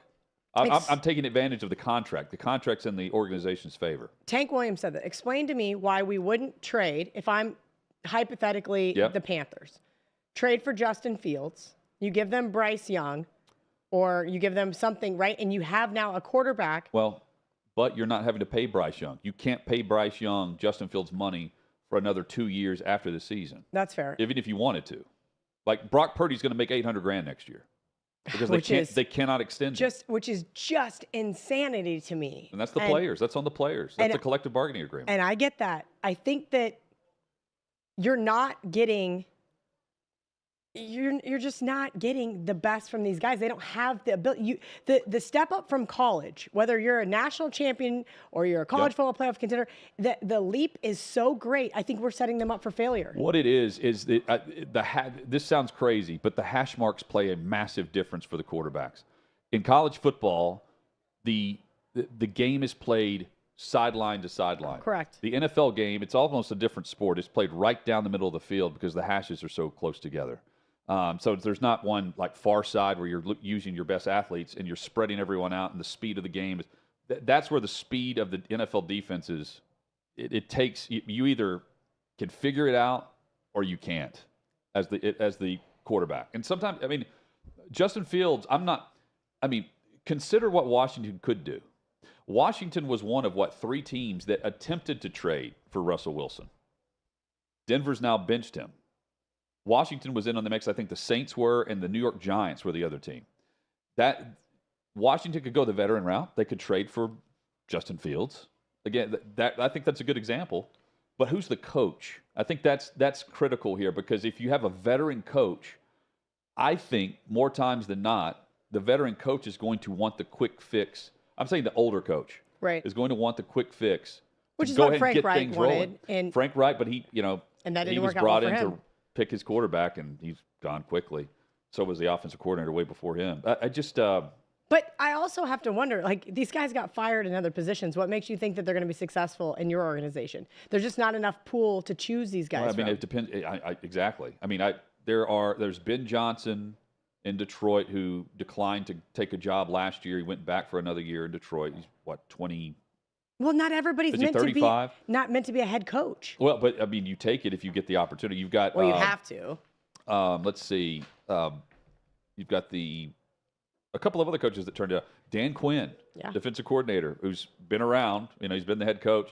Turned down opportunity to. I think did he interview in Denver? He was offered to be interviewed in multiple spots, chose not to, and stayed again in Dallas. I think he's going to be he's going to be a head coach again, and he's going to have his pick. Harbaugh. Is Harbaugh going to go the veteran route or the rookie route? I think he would go the rookie route. I think he would go the rookie route. But he's going to be the GM too. But I also have to wonder, because some of these guys are more figureheads. Some of these guys are player developers. And that's depending on who you have as your head coach, depending on what route they want to go. I mean, Jimmy Garoppolo, whether or not he's had a successful last couple of years is up for debate. But the reason why they got rid of him is because they had Tom Brady. And for a couple of years, Jimmy Garoppolo showed, okay, maybe he is the guy, and he was obviously hurt, but at least they gave him the opportunity to develop. Yes, and like the luxury of never. There was a skill to not getting hurt too, and Brady had that. He did, but look what Trevor Lawrence said to Anthony Richardson week 1. Man, you can't put your body on the line like that. Turns around 2 weeks later, puts his body on the line like that, and now he's. Well, they're behind the scenes in Indy. They're worried about that. Yeah. Because he's rolling out, and he's Baker Mayfield. Baker Mayfield did that in Cleveland, lowering the shoulder for no reason in the preseason. again, it's In the different. preseason, It's he's a doing completely different game in the NFL, and the way that the defensive coordinators are, it is such a different high level. The athletes are bigger, faster, stronger. You're going to get hurt. And I keep going back to you're setting them up for failure. You've got to give them time. If Anthony Richardson's played his entire career from middle school to college that way, he can't just turn it off. Well, Anthony Richardson, how many snaps was it in total from high school to college combined? Was like 800 snaps or something. It was like an extreme low number. Yes. For whatever reason, Dan Mullen didn't play him. And he still ends up the number 4 overall pick. Well, everyone even said he needed a year or two, and now the year 1's wasted. But, I mean, you've got to throw him in because you want to start the clock so that in year 2, year 3 really is when you want to capitalize on their contract because you can give Tyreek Hill a boatload of money. They haven't paid Tua yet. You can have Waddle and Tyreek Hill, and you can trade for a premier defensive end. You can bring in Jalen Ramsey because Tua hasn't been paid yet. So I totally agree with playing them. You just have to be – Mike McDaniel's the difference, though. You know? It's about the fit. And there are a lot of bad coaches. There are a lot of bad staffs. There's no development. Do you think it's too much of like a good old boys club? Like you just hire – Well, they rest on this, we don't have enough time to practice with these guys. Half these coaches – Doug Peterson does a mandatory minicamp. Veterans don't even have to go. He just gives them that weekend off. Like, okay, you can no longer complain about not having time. You can't have a dizzy bat race on the final day of OTAs, and that's a day where the players are voluntarily there, and you're wasting it on a dizzy bat race and a blindfold, whatever. I understand wanting to have fun. They do all this crap, and then they complain about the lack of development. I get to want to have fun, and that's some of my favorite parts of Hard Knocks when you catch those moments of them having fun. But you can bet Belichick does not do dizzy bat races. No, but he did. No, he did the Halloween party with Randy Moss. You remember this? The year they went to the Super Bowl, it was 2007, I think. Randy Moss comes in, Brady's in there, and he's like, "Hey, coach, I want to thinking about throwing a party, and I'd love for you to come, Halloween party." And Belichick was all about it, all about it. I'm shocked in the middle of the season. And he shows up with his girlfriend, and they're all dressed up. I forgot what they went as, but it's hilarious. Be right back. Yeah, I gotta Google and this. Randy Moss throwing the party. It's just the command of the locker room, really. And so you do have to like you're going to play Topgolf one day. I don't want to hear from the coaches talking about the lack of development time with the said quarterbacks. 2013. 2013? Important reminder that Randy Moss actually got Bill Belichick to dress up for and smile for his Halloween party back in 2013. He's smiling. What did he dress as? A pirate. A pirate. Him and his girlfriend are pirates. Yeah. I love it. That is actually shocking because everything I've heard out of New England, I've had a couple of different friends play for them, said it is the closest to the military as they could have ever gotten as a professional athlete. Had a couple of friends as well that played, and they when they signed here in Tennessee, they immediately started doing radio shows. They started, getting out with philanthropy and doing more events during the week, during the season. It is the Patriot way, but you went there to win. You went there to win. You're not doing that now. Yeah, I don't think I would be. I think I would be very authoritarian as a head coach. You would? I think you have to be. I don't think Mike McDaniel is. Okay, so you're just saying like the dominance of Belichick speaks for itself. I don't think Andy Reid's very much like that. He allows his quarterback to just kind of do. I think you got to run a tight ship. I think everything. you run a tight ship. I think you keep everybody on the same even playing field, like the military, because then you don't have people veering off or thinking that they're better than others or making more money than others. There becomes no animosity. Right now, there's a lot of animosity going on in Kansas City. Well, that's and I'm not blaming Andy Reid. Kelsey's going on a tirade, a cuss word filled tirade on his podcast, saying it starts with him. He's got to be better, but everybody's got to be accountable. It's a different. It is a different message coming out of there, and it's odd because you expect someone to get out of a funk and start catching the football. They trade for Tony, setting up for this year. He's awful. And he's got the yips. He's like a kicker. As is half there. I mean, the only Rashee Rice is the only guy Rashee Rice, to really And what are they count going to? on. They're going to start double teaming him because it doesn't seem like Kelsey can catch anything either. Well, that was so. The thing that made them so difficult, as you know, is like you had to either double Kelsey, and you couldn't double Kelsey and Tyreek. Yeah, you had one-on-one on the outside with Tyreek Hill, or you would help over the top with Tyreek Hill, and then you had to have a linebacker or a safety that could match up with Kelsey. Kevin Byard did that well. So the Titans defense generally had success against Kansas City. I took the Titans all the time as a dog against Kansas Byard City. was that reason because he could defend Kelsey. But they one thing they couldn't do is try to get to Mahomes and actually keep him in the cylinder, in the pocket. He escapes that so well. Even in the loss last week. Oh, he still does. Last weekend, he's maneuvering his way in and out of traffic like the best. Like the best. He's going to get paid like the best, too. Well, he's already getting paid like the best, and I think it's hurting the rest of his team. And I think a real leader would say... He's the 7th highest paid quarterback right now. Well, I understand. But at a certain point in time, come on. How much money do you really need? Do you say that about the NFL that's getting $1 billion for a Black Friday game? Okay, I understand. But then they need to open up the cap. They need to say something. Because here's the problem. When you're paying your quarterback that much, like you said earlier, it's great when you have a rookie contract and then you can have a good defense. The cap's going to go significantly up, though. We will. The players get 49.5% of the media revenue. Okay. That kicks in next year. The $1 billion contract. Got it. The $10 billion over however many. It's nuts. And then you have Amazon, who had terrible ratings last year, come back and say, hey, we'd like to buy more time. And Peacock's doing only on Peacock playoff game. $6 a month. Yeah. On the bus, off the bus. We jump in with the big topics, including Joe Flacco, Lamar Jackson, and more. That's next.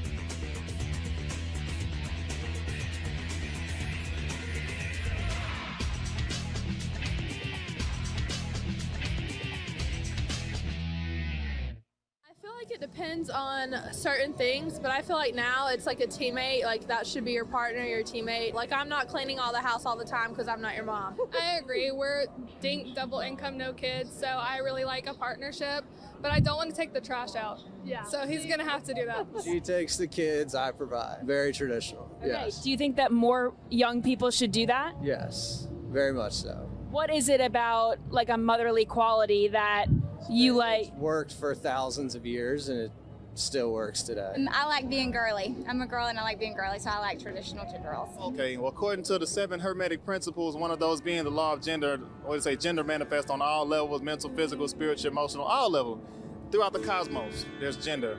I don't know, it's a light. It's a book I read called The Supreme Way of Men or Women or something like that, and it spoke on how whether it's 2 women or 2 men, there still has to be someone who's masculine, someone who's feminine. What would you spend on an engagement ring? I'm not an engagement ring type of person. I'm like, but if she wanted a ring, I'd probably spend like 20 on it. 20 what? 1,000. 20,000. That's a lot of money. Hey, and shit. You don't get that lady a real answer. Not for real. Ain't it how much you make though?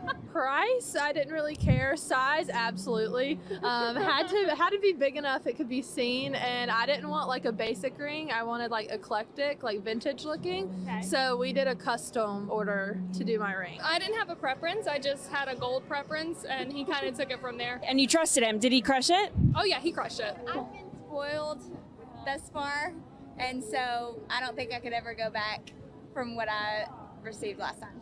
Okay, so high standards. That's good. What are the standards? Okay, it was 5 carats. Okay. And it was beautiful. Mine was way too expensive. What's way too expensive?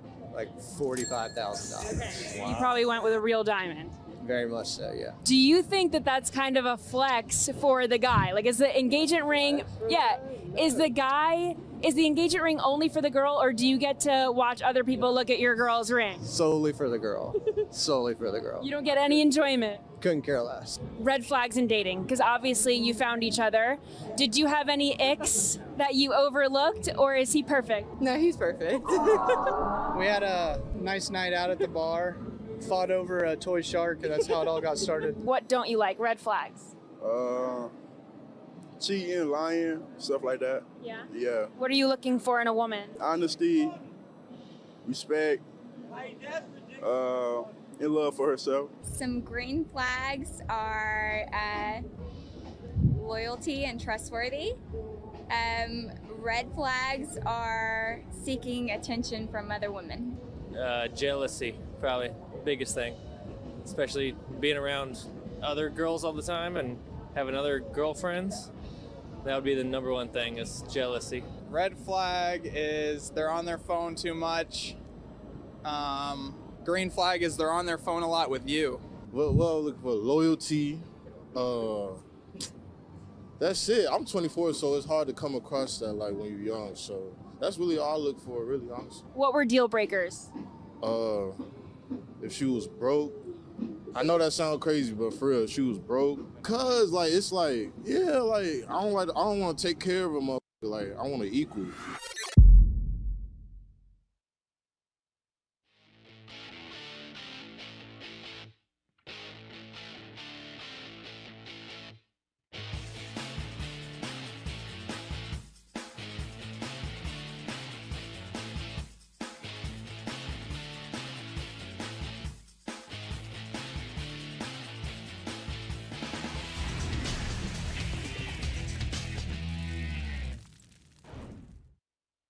Sixth and Peabody, our location with Yeehaw Beer and Old Smoky Moonshine. Glad you're with us. Hot Mic with Hutton and Withrow rolls on. Kelly Stewart, Kelly in Vegas, this week in Nash Vegas. She's going to tell you about the OutKick watch page coming up in just a moment. That's in a few minutes. OutKick.com. Click on the watch tab starting next week. That's where you can stream the show live. So I do feel like you contradicted yourself a little bit, Kelly. Okay. Because you said you're not very good at math, right? Oh, well, there is a whole different type of thing here. We were talking about during the break how people learn differently. Yes. I am not good at math. I'm not either. That pertains to things that don't interest me. I'm terrible at algebra. You make it about sports or about money, and all of a sudden I'm really good at math. But isn't math? No. No. Math is not math. Do I have to be interested in reading to be able to read? I don't need construction math. I'm never going to build something. I don't need geometry. I have somebody that I can do that. But I'm interested in the statistics side of things. See, you can't like statistics and say you're not good at math. That doesn't interest you. I'm sorry. Because I can cherry pick the data. I can look at something and give it a biases. I can use it to formulate an argument. That's the type of math that I like. I enjoy looking at numbers from a sports perspective or a monetary perspective, and sports gambling just happened to fuse those two together, and my worlds collided. All I hear is like the Zach Galifianakis, the meme. Essentially. So just to give you some background, my algebra teacher in high school recently connected with me on X instead of Twitter. It's called X now, and said, I use you as an example at least once a week. I said, why would you do that? He goes, because you fought me so hard on math. You struggled with Algebra 1 and Algebra 2, yet you use math in your everyday life. Yeah, I mean, again, based on this quick conversation, you are good at math. And you said your coworker or buddy sent you the details of he did the math for us earlier in the show or something. Yes. That's where I was bringing this up, because what we're about to look at here we've got a graphic that you passed along this morning, 7 and 8 teams versus 8 and 7 teams, and explain for those listening and watching what we're seeing here for the home team, away team, underdog, all of it. So yesterday we had a guest on, and we spoke about motivation, who is for teams for week 17, 18, right? Yep. Who has something to play for, who has something not to play for.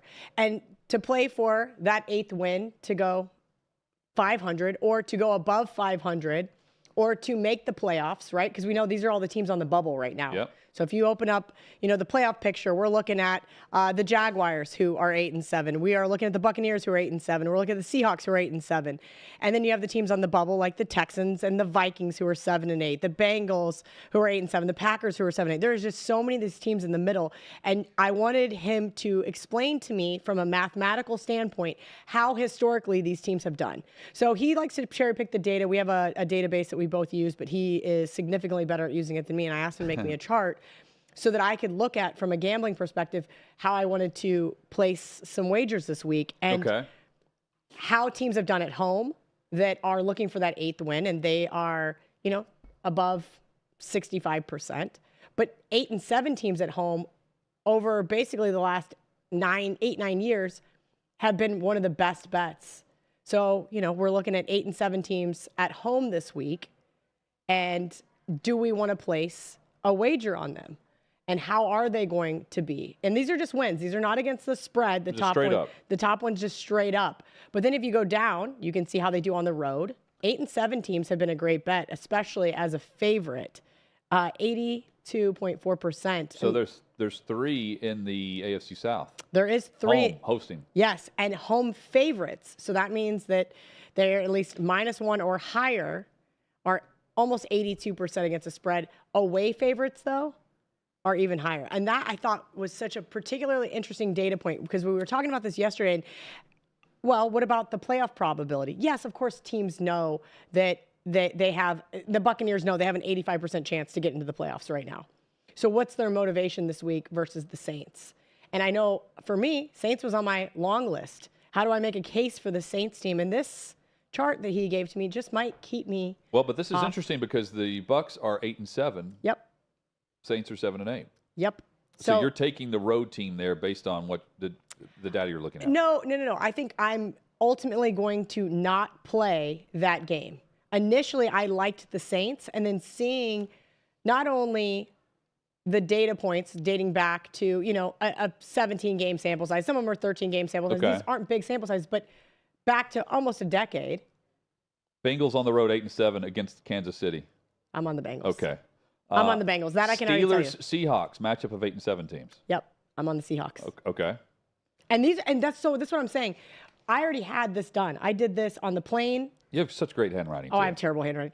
I did this on the plane yesterday, and I did some work last night. I had him pull this chart for me this morning, because you never want to cherry pick data and then make it become a bet. If anything, it makes your bet stronger or it keeps you off a bet. But you don't. So I already don't increase your bet based on the data. You're either playing or you're not. No.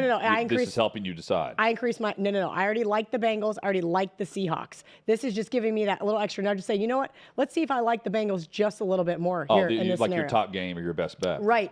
Falcons 7 and 8 on the road against Chicago. So that's interesting. I bet against Chicago last week, if you remember. I was on the Cardinals, and I think that Chicago has just enough that they need to play for, whether that's to prove they want to keep their coach, whether they prove that's where they want to keep their quarterback. That game, I did have Falcons +3 to look into a little bit deeper tonight, but according to the chart, where it says road dogs that are 7-8, 14, home, a road 11-11 and 1, 50%. So it's a coin flip. So I'm not going to force a play on the Falcons here. So you just don't touch that game. Yeah. So I'm just going to say, okay, that's at a certain point. There's not enough there. See, I would just see 7 and 8 and be like, you know what, I want to do this because we talked to 7 and 8, 8 and 7. Nah. And Chicago's not one of those. No, they're not. But I do think that there are some caveats here, and that Chicago Bears team is a caveat. They are starting to play better ball.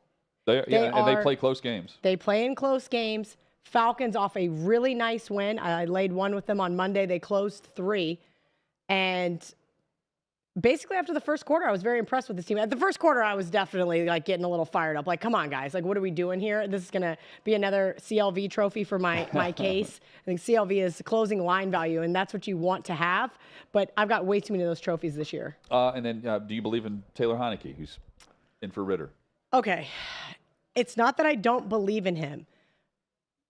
But I would. This Falcons team catching points on a road after such a dominant second half in that game, I think that this is almost like a trappy type of line. The other thing, too, is for whatever reason, Arthur Smith has not been distributing the football to his playmakers enough. Why? Up and down. I don't know. What's his beef with Bijan Robinson? Let's just go through the list, though. Kyle Pitts, Drake London. He's got a number 4 overall pick and 2 number 8 overall picks, and they don't get the ball enough. Algier gets it more. It's weird. When he was the OC here in Tennessee, he got the ball to A.J. Brown and Jonnu Smith and Corey Davis and Derrick Henry. Get a 4,000-yard passer and a 2,000-yard rusher. I get Ritter's not that guy, but, I mean, you can force feed pretty easily Bijan Robinson the football. It's very simple. You would surely think it's not that hard to do, but It's very simple. for some I would reason, think. he gets near the red zone, can't possibly give him the ball. Is this a nightmare for you, or just an unbelievable story? Because you hate parlays, right? Okay, so I don't hate parlays. You do. You hate whenever Chad and I have the parlays. When's the last parlay you played? My 3-team underdog parlay, week 13 of the college football season. Okay, so it's been a while. Yeah. Compared to like what we would do. Like, I'm not going to bet another parlay till probably March Madness. I might have one or two. So you don't hate them, but you don't win money betting parlays. This guy did. The NFL bettor cashes nearly $500,000 payday. Christian McCaffrey was the last to complete a 14-leg parlay where he had 14 players for anyone $489,383 and a cent. And he should never gamble again. Ever. This is like when you win the lottery, you don't need to buy another lotto ticket. So his touchdowns were McCaffrey, Najee Harris, Gabriel Davis, Jahmyr Gibbs, DK Metcalf, Jerome Ford, Chris Rodriguez, Jonathan Taylor, Calvin Ridley, James Conner, Raheem Mostert, Javonte Williams, Isaiah Pacheco, and DeAndre Swift. And none of these were long and Pacheco shots. got hurt. Yeah, he did, but none of these were long shots. They were all probably in the $2 or $3 range, maybe $4 at the highest with Chris Rodriguez Jr. 100,000 to 1 odds. Maybe Calvin Ridley was a little higher. He hasn't seen. Trust me, I had him on my fantasy team. I know that. And then he was sweating it too on the play because it was he thought maybe his knee was down prior to scoring, McCaffrey, and then the celebration was on. $5. Well done, sir. Love that. Love that. 490K. You know, these sports books don't show the other $100,000 $5 losers that they also had on Sunday. They do not. Monday. They don't show my. I find losers. that very interesting. They do not show my losers. Maybe some buyer sells and maybe some losers with some options that we'll have for answers to Davey's questions. It's time for On the Bus, Off the Bus. Guys, you mentioned the Christian McCaffrey touchdown. That obviously came against the Baltimore Ravens, and we're going to start in Maryland. We're going to start with the Baltimore Ravens, and now Lamar Jackson will win the MVP. I'm hesitant. I'm back and forth, but I'm saying yes. And I'm saying yes, not because the schedule's easy. It's because it's difficult. He's got it right there to grab, and it's wide open. This is traditionally a quarterback award. And if McCaffrey were going to win it, he would have had all the discussion prior to Brock Purdy being the odds-on favorite in front of Lamar Jackson and in front of Dak Prescott. They're not going to give it to McCaffrey. No. And they're not going to give it to Prescott. Here's the problem. They wanted to give it to Prescott. Just a few short weeks ago, he was the odds-on favorite. I know. Then Brock Purdy's back in the mix yet again. Because remember when they went through that drought? Yeah. We had to write Purdy off. So then Purdy's back in the mix. Now Lamar is peaking at the right time. If he can beat the Dolphins. Then they have the Steelers at home. Well, the Steelers are not going to just be some gift wrapped. Here you go. Regardless of who is under center for the Steelers, I have seen that division put up such ridiculous dog fights, like actual rock fights, in fact, for the last 20 years. These people hate each other with a passion. I mean, literally, Mason Rudolph got hit over the head with a helmet in one of these types of games. That's not a layup. They will be touchdown favorites to the Steelers in that spot, but it's still not a layup. I would get on the bus here and say, yes, it is Lamar's MVP trophy to lose. Yep. Now, the outside looking in that I can buy into is Josh Allen. Because if the Buffalo Bills, if they beat New England this week, and if Baltimore beats Miami, the game in Buffalo in Week 18 will be for the division. And after their start and their sluggish season. And the game's in Miami. It's in Miami? Yes. To finish? Okay, even better. Even better for Josh Allen. The MVP stock is going to continue to rise. If Miami loses and if Buffalo beats the Patriots, they should do that. That sets up, especially if it's head-to-head against Lamar and Josh Allen, the finish will get the votes.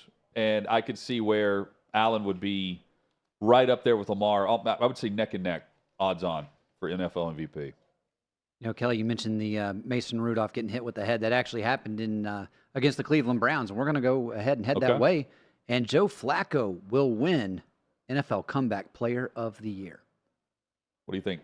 I want to be on the bus. I had a lot of people mad at me after Social Team clipped that, and I said I didn't think it should be DeMar Hamlin. The problem is they're going to say Joe Flacco wasn't hurt. So I got to get off the bus because apparently this is like a... No, it's not. That's not true. Well, Geno Smith got the award last year. Comeback Player of the Year. He can win this award, Kelly. 80% chance that DeMar Hamlin wins it. I'm just talking minus 400 right now. Just talking implied odds. So fine, 76%. So Joe Flacco, no, I'm not on the bus with this. I'm off the bus. He's not winning NFL Comeback Player of the Year. DeMar Hamlin, and just thinking about the circumstances, January 2nd of this year had a heart attack. And not only did the dude come back and put pads on in practice, I don't know about you, but I would not stepping foot on the field again, given those circumstances. Really? No. You wouldn't go play the game you love? No. Yeah. To be a practice squad player No. and play 3 snaps and have that happen to me? I would. No. Yeah, I would. No, I mean, I've already survived. He was in the perfect place to have that issue happen to him. He was in the best medical care is at that game. They have to have the top. They have the top. Any specialty is in that building. That's a mandate by the league based on the city that you're in. Had he been walking down a sidewalk and got hit by something, he's done. Yeah. And the fact that he did it there saved his life. And 6 months later, he goes from people thinking he's a hologram or someone's like posing as him. I mean, it was bizarre, just clickbait BS. And the dude had a heart attack. Like, I came back and played. It's hard to argue against that story that he put pads on in an NFL game where the quarterbacks are as brittle as ever. And here's DeMar Hamlin back on a practice squad, albeit. Joe Flacco needs to be a high-paid backup next year in week 1. Let's get it going. We'll continue on the bus, off the bus next. What you're experiencing is the bold taste of a Southern legend. Old Smoky Moonshine and Whiskey, authentic Tennessee mountain-style spirits. We believe in crafting flavors that were born from tradition but defy expectation. And pioneering a new experience with every sip. Because if it doesn't do this, it ain't this. Old Smoky Moonshine and Whiskey. Come on.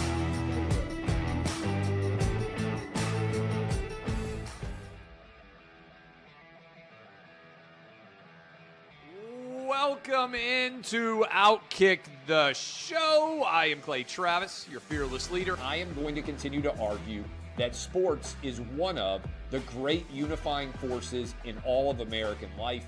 ESPN is a sinking ship. Democrats are now the party of the white, woke college graduate.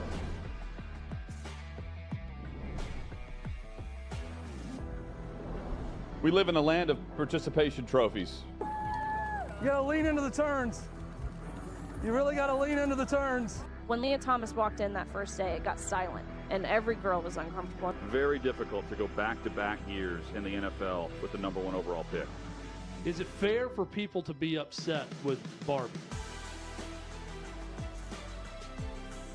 I've been out of LA long enough to have forgotten that libs, no matter how ridiculous the scenario, are gonna live. Another week of inflation, another week with Biden with COVID, and another set of losers to crown. People don't watch the WNBA on TV, in person, on a plane, on a train, on a bus, or on purpose. I mean, what have you seen firsthand of how this has affected you in the plant and your fellow employees? Under Joe Biden, the Taliban has retaken Afghanistan. Putin has invaded Ukraine. So if there was ever a time for freaking aliens to inhabit and conquer Earth, now would be that time. We've seen coaches throw water bottles. We've seen coaches act like idiots. We've seen coaches slap other coaches. But I think if you're involved in carjacking, you're inherently a rotten human being. The level of stupid that sometimes gets on our YouTube chat just gives me a headache. You're born a male, play with males. You're born a female, play with females. Don't at me about it. The American people are being cheated. We, ladies and gentlemen, are being cheated. I made the call to end the Me Too movement. And today I'm going to continue making that case. And that's just a way to further taunt these women, to make them feel less than, to make them realize that this has just become a big joke. Deion Sanders is the Donald Trump of football. We were directly impacted by the whole Leah Thomas thing, and we were able to see you guys on the ground with your signs supporting. That was huge. They were saying, oh, it's only 1 or 2. That's rubbish, and we all know that's rubbish. Once those trans-identifying males were able to succeed, it just encouraged others.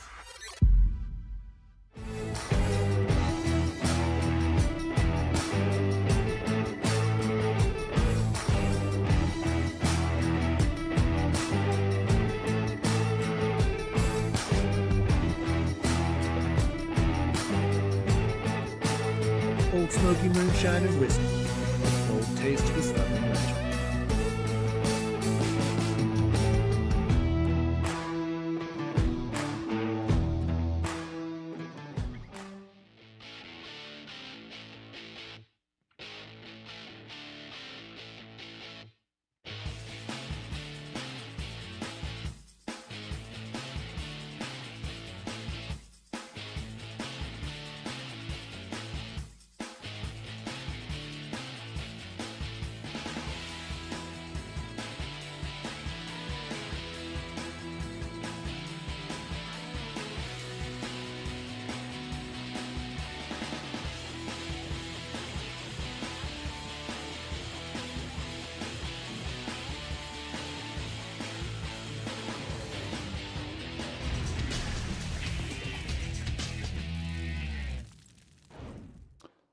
My With Henry Withrow rolls on across the OutKick network. Kelly Stewart in for Chad this week. Appreciate her being here. We're going to pop back on the bus in just a moment with the top storylines across football and maybe even an MLB question coming from Davy's seat. But first, OutKick Network includes OutKick.com starting next week, Kelly. Yeah, starting January 3rd. The only place to catch OutKick's original and fearless shows live will be on OutKick.com/watch. That will be your one-stop shop for all things OutKick. That's OutKick.com/watch. I'm excited. YouTube, no more live on YouTube. How are we going to get to comments with people, though? I don't know. We had it available. I don't know. We've been told that we will have that. Okay. But, you know, if you're in the chat right now, we appreciate you. Load it up. Enjoy it. Enjoy it. Am I following you on any bets tonight on these games? Here's the problem. Because yesterday you said you weren't betting any Wednesday games. I wasn't. And here's the problem. Sometimes I like to find advantageous numbers and with minimal handicap. So one of my buddies texted me this morning, very early, said, hey, see if you can still find a 7 on USC. I said, yeah, I got a 7 available. He goes, I'd be betting it now. And now it's 6. So here's kind of the problem. I had UNLV plus 12.5. Yes, it was a loser. But by the time we got done with our show, the market was at 8.5 due to the flu rumors about Jason Bean that clearly were not true. Okay, so you told me that right after we went off air, but I got it at 11.5. Right, whenever you mentioned and it was when we mentioned it. So here's my problem. At a certain point in time, there becomes a little bit of overreaction. Well, I think there's an overreaction tonight in the Texas A&M Oklahoma State game. This one opened Oklahoma State plus 3.5. I love me some Mike Gundy as an underdog. So I had them originally circled. I said, let's keep an eye on this because when you're betting these bowl games too early, you get these opt-outs, you get these coaching changes. Things have gone a little haywire, especially when you see these giant swings and line moves. So sure enough, now the line's flipped. Texas A&M with all of their opt-outs, now 3.5-point underdogs. I'm keeping an eye on this one. I have not bet it yet. We have, what do we have, a couple more hours? Yep. Start at 7. Starting at 7 o'clock Central, 8 Eastern. Yep, 8 Eastern. So we've got a couple more hours. I'm going to keep an eye on it, see if we can't see a 4. But I think this one's a little overblown. And Alan Bowman's not some prolific quarterback there from Stillwater. I mean, I love Mike Gundy, but this is one of those classic line flips. A&M should have been the favorite. Yes, of course, Jimbo Fisher's gone. Yes, of course, they have their former DC before he leaves filling in here to coach. The TaxAct Texas Bowl is what you're referring to down in Houston. What about the game kicking off at Petco Park in San Diego, which is USC and Louisville? Are you playing that at all? Yeah, so that was the one. My buddy said, hey, there's still a 7 available. You got it. I did take the 7. Right now it's currently 6. Okay, so you're saying don't do that now. It's not don't do that. It's just, hey, look, it's like me telling you to buy a stock. Yep. I say, Hutton, I bought this stock at $1.40. Right. And it's now $1.90. Yeah, I would still buy it. Would you? At $1.90? Listen, there's not that much difference. 7 is a very key number in football, but in college football, the numbers mean a lot less than they do in the NFL. You would rather, 7.5? No, 7-6 is not a big difference. I'm just saying kind of buyer beware. If the game ends up landing 7, I'm going to feel pretty bad about it. Yeah, the game will end up landing 13. And nobody's going to care, right? Yeah. I think USC is Vegas always knows. We're going to see. I think sometimes you have to handicap whether teams care, whether they're a little overblown. Louisville, maybe not as good as being a 7-point favorite over a really talented USC team. We'll kick off tomorrow's show with your K-State, NC State pick, because that game will kick off at the very end. We're kicking off 24 hours from right now, I believe. Where are we going to watch that? Right out here, probably. I have to do a fourth quarter radio interview on StreamYard. It's going to be pretty funny because if I have too many old smoky moonshines, yeah. Well, and K-State's losing, I might get fired. I doubt it. So somebody's going to have to keep me within Starting the next parameters. week, we're unfiltered, Kelly. Come on. Oh, good. Yeah. I love that. And we're also back on the road for On the Bus, Off the Bus. Davey, where are we? We left off in Cleveland. We're headed north to Detroit. And this is something that has not occurred in my lifetime. The Detroit Lions will win a playoff game this season. Do you like how he says Detroit? No, I think it's weird. I also do it with Purdue. It's Purdue. It's a Southern thing. They call it Detroit. I just say Detroit. Put the emphasis on the D. What do you say? Detroit. Yeah. But I'm from Kansas. We don't have accents. I feel like I mean, I do, but I don't. I pick up on Detroit. I just think it's funny. It is funny. Yes, the Lions are going to win a playoff game. Absolutely. I'm on the bus with this. They're going to be hosting, correct me if I'm wrong, they have, the 3 seed currently? Yes. So they would be hosting either Seattle or Los Angeles, the Rams. That's what it looks like. Both of those teams are coming in hot, but Detroit has picked it back up, and Jahmyr Gibbs he's hit his stride. Don't forget, if it's the Seahawks, that's going to be really interesting to get some revenge from, what was that, Yeah. week 3, week 4? Well, the better storyline is the Rams coming in there. You think about that, Matt Stafford returning and Jared Goff. But the thing about Detroit, though, is I buy into the fact they could beat you different ways. And it's just they have been able to live up to the hype. They went through this little lull in late November, early December. They have picked it back up. It started with the boat race game against Denver. Yep. And since then, again, maybe the perception can change pretty quickly if they're going to Dallas this week because Dallas doesn't lose. I still think they could beat Dallas at home. I do too. And I mean, it's going to be a shootout, right? Yeah. That's the anticipation. You have to keep up with them. They're one of the few teams that can actually put up points on a consistent basis. I hate this narrative, but I'm going to use it because I can't think of anything better. This is last team to score wins. It could be 34-31, and none of us would be sitting here shocked. Yeah, unless the officials take over. Well, Micah Parsons says listen, it is the NFL. They've got the star on their helmet, so they're being picked on. Get out of here. You're clearly getting the right calls at home then. He's not complaining about those calls because they're winning games at home. Where are we headed next, David? Lions last playoff win, 1991. Last time clinching the division, 1993. So, big year ahead. That's great. Big postseason ahead for the Detroit I'm happy Lions. for their fans. He tried so hard not to say Detroit. Tell me if I mispronounce Ann Arbor. Well, that's where we're going next. And we just went from the NFL to college, but might be another situation with Jim Harbaugh. But Jim Harbaugh returns as Michigan's head coach for the 2024 season. We're off the bus with this, right? Yeah. He's not coming back. Look, I kind of had maybe this much of a doubt. Yeah, not anymore. So, not after hearing what I heard today from Tim Brando. I just don't. I think he's right. You get a belly full, and I think he has a belly full with the NCAA. It's time. I mean, the timing is right for him because he's going to be sought after by multiple teams.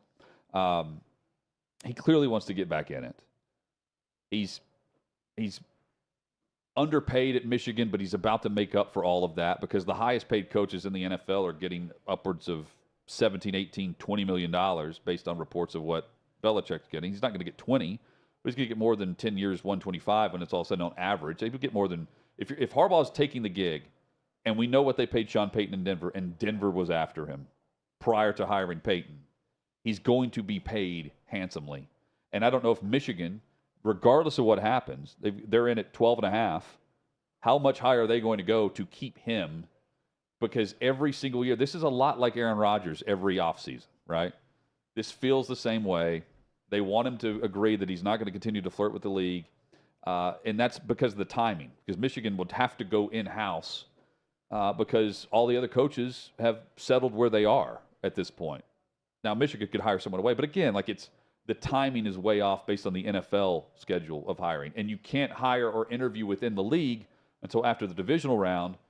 You can do that with Harbaugh and get your coach in place, and the bidding war can begin and has begun, let's be honest. Just staying here real quick, what do you think is the harshest punishment the NFL would levy on Harbaugh? Because we've heard those rumors that even if he does jump, there's still a chance he's going to get punished if something were to come from the Burgergate situation. No, nothing from the Burgergate situation. No, but that's what did he, okay. Or sorry, the Connor Stallions I want to know situation. what he actually did. What we spoke about this. What cold hard facts do we know as the public About which one? about the Connor Stallions allegations, right? Because that's why he I just know I use common sense with it. What the NFL will need is cold, hard facts.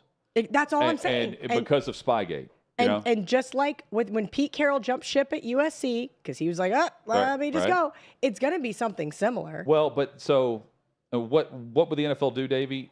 They are extremely careful. The rules are they ramped up immediately right after Spygate with all the social media crews and where you can and can't go and all of this.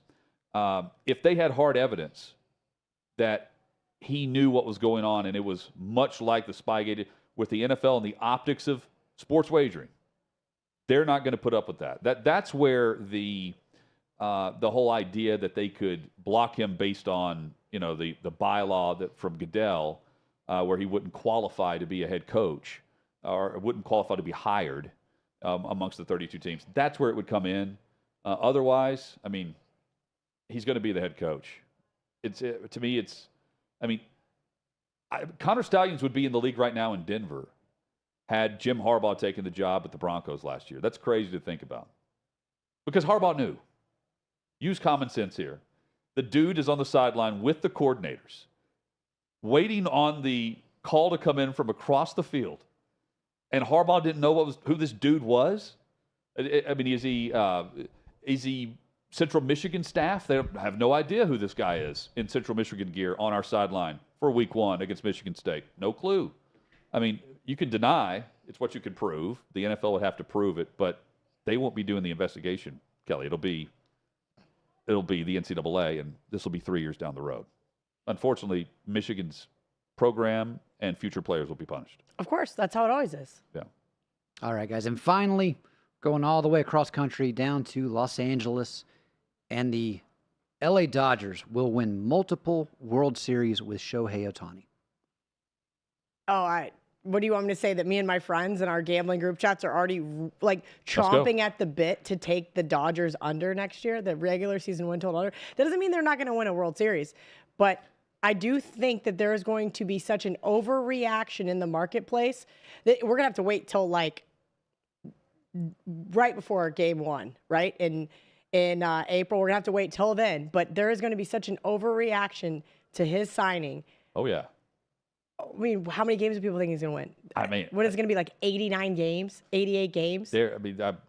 Probably more. It was more last year, wasn't it? Yeah, they're winning a ton of games without him. So if we're just saying multiple, 2, I don't know. Yes, I'm on the bus with this because he's doing more than just taking the mound. He can't even do that in the first year. But I mean, the dude never leaves the field. In a doubleheader, if he's pitching the first game, he demands that he is a DH in game 2. The Dodgers right now 3-1. 3-1. Does that make you sick? No, there's just no value there. Well, that tells me then I'm on the bus with this. Dodgers won 162 this past season. Minus 350 to win the National League West. I mean, they should dominate. They should have won more than what they have. I mean, but yet they haven't. I know, but now they've got the Babe Ruth of baseball that no one even covered whenever his free agency started because he wouldn't allow them to. What a failure in that regard by the Major League Baseball.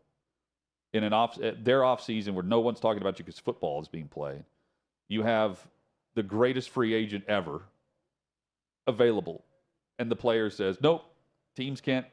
If you're caught leaking, I mean, it's what he wasn't going to play for the Dodgers if the Dodgers leaked that he was visiting. I mean, looking back on it, he was never not going, right? Well, he was always I mean, going to LA. Unless you ask, Blue Jays fans, they all thought he was going to Toronto, and I didn't understand that either. I love the whole story of him. And then, they get the other guy. Yamamoto? Right? Yamamoto. Yeah, the Dodgers are crushing it. Meanwhile, the Braves are playing chess, Davey. Not checkers. I don't think it's good for the sport the way they're able to use that's the thing, lack. Yeah, the contract. Yeah. Deferring all the money, they can sign other players. I mean, yeah. I get it. It's good for them long term as far as the player long term, but again, just the discrepancy and not having a salary cap would make Major League Baseball so much better, in my opinion. The Nico era begins. Joe Milton, he's going to prepare for the NFL draft. He's not going to play for Tennessee as they take on Iowa this coming weekend. And Rodemaker for FSU, he's opted out as well. He's not going to play. Which quarterbacks will play? We'll discuss Kansas State, and we'll go in heavy. We'll follow Kelly tomorrow in her bet with the Wildcats. That's tomorrow at 3 o'clock Eastern.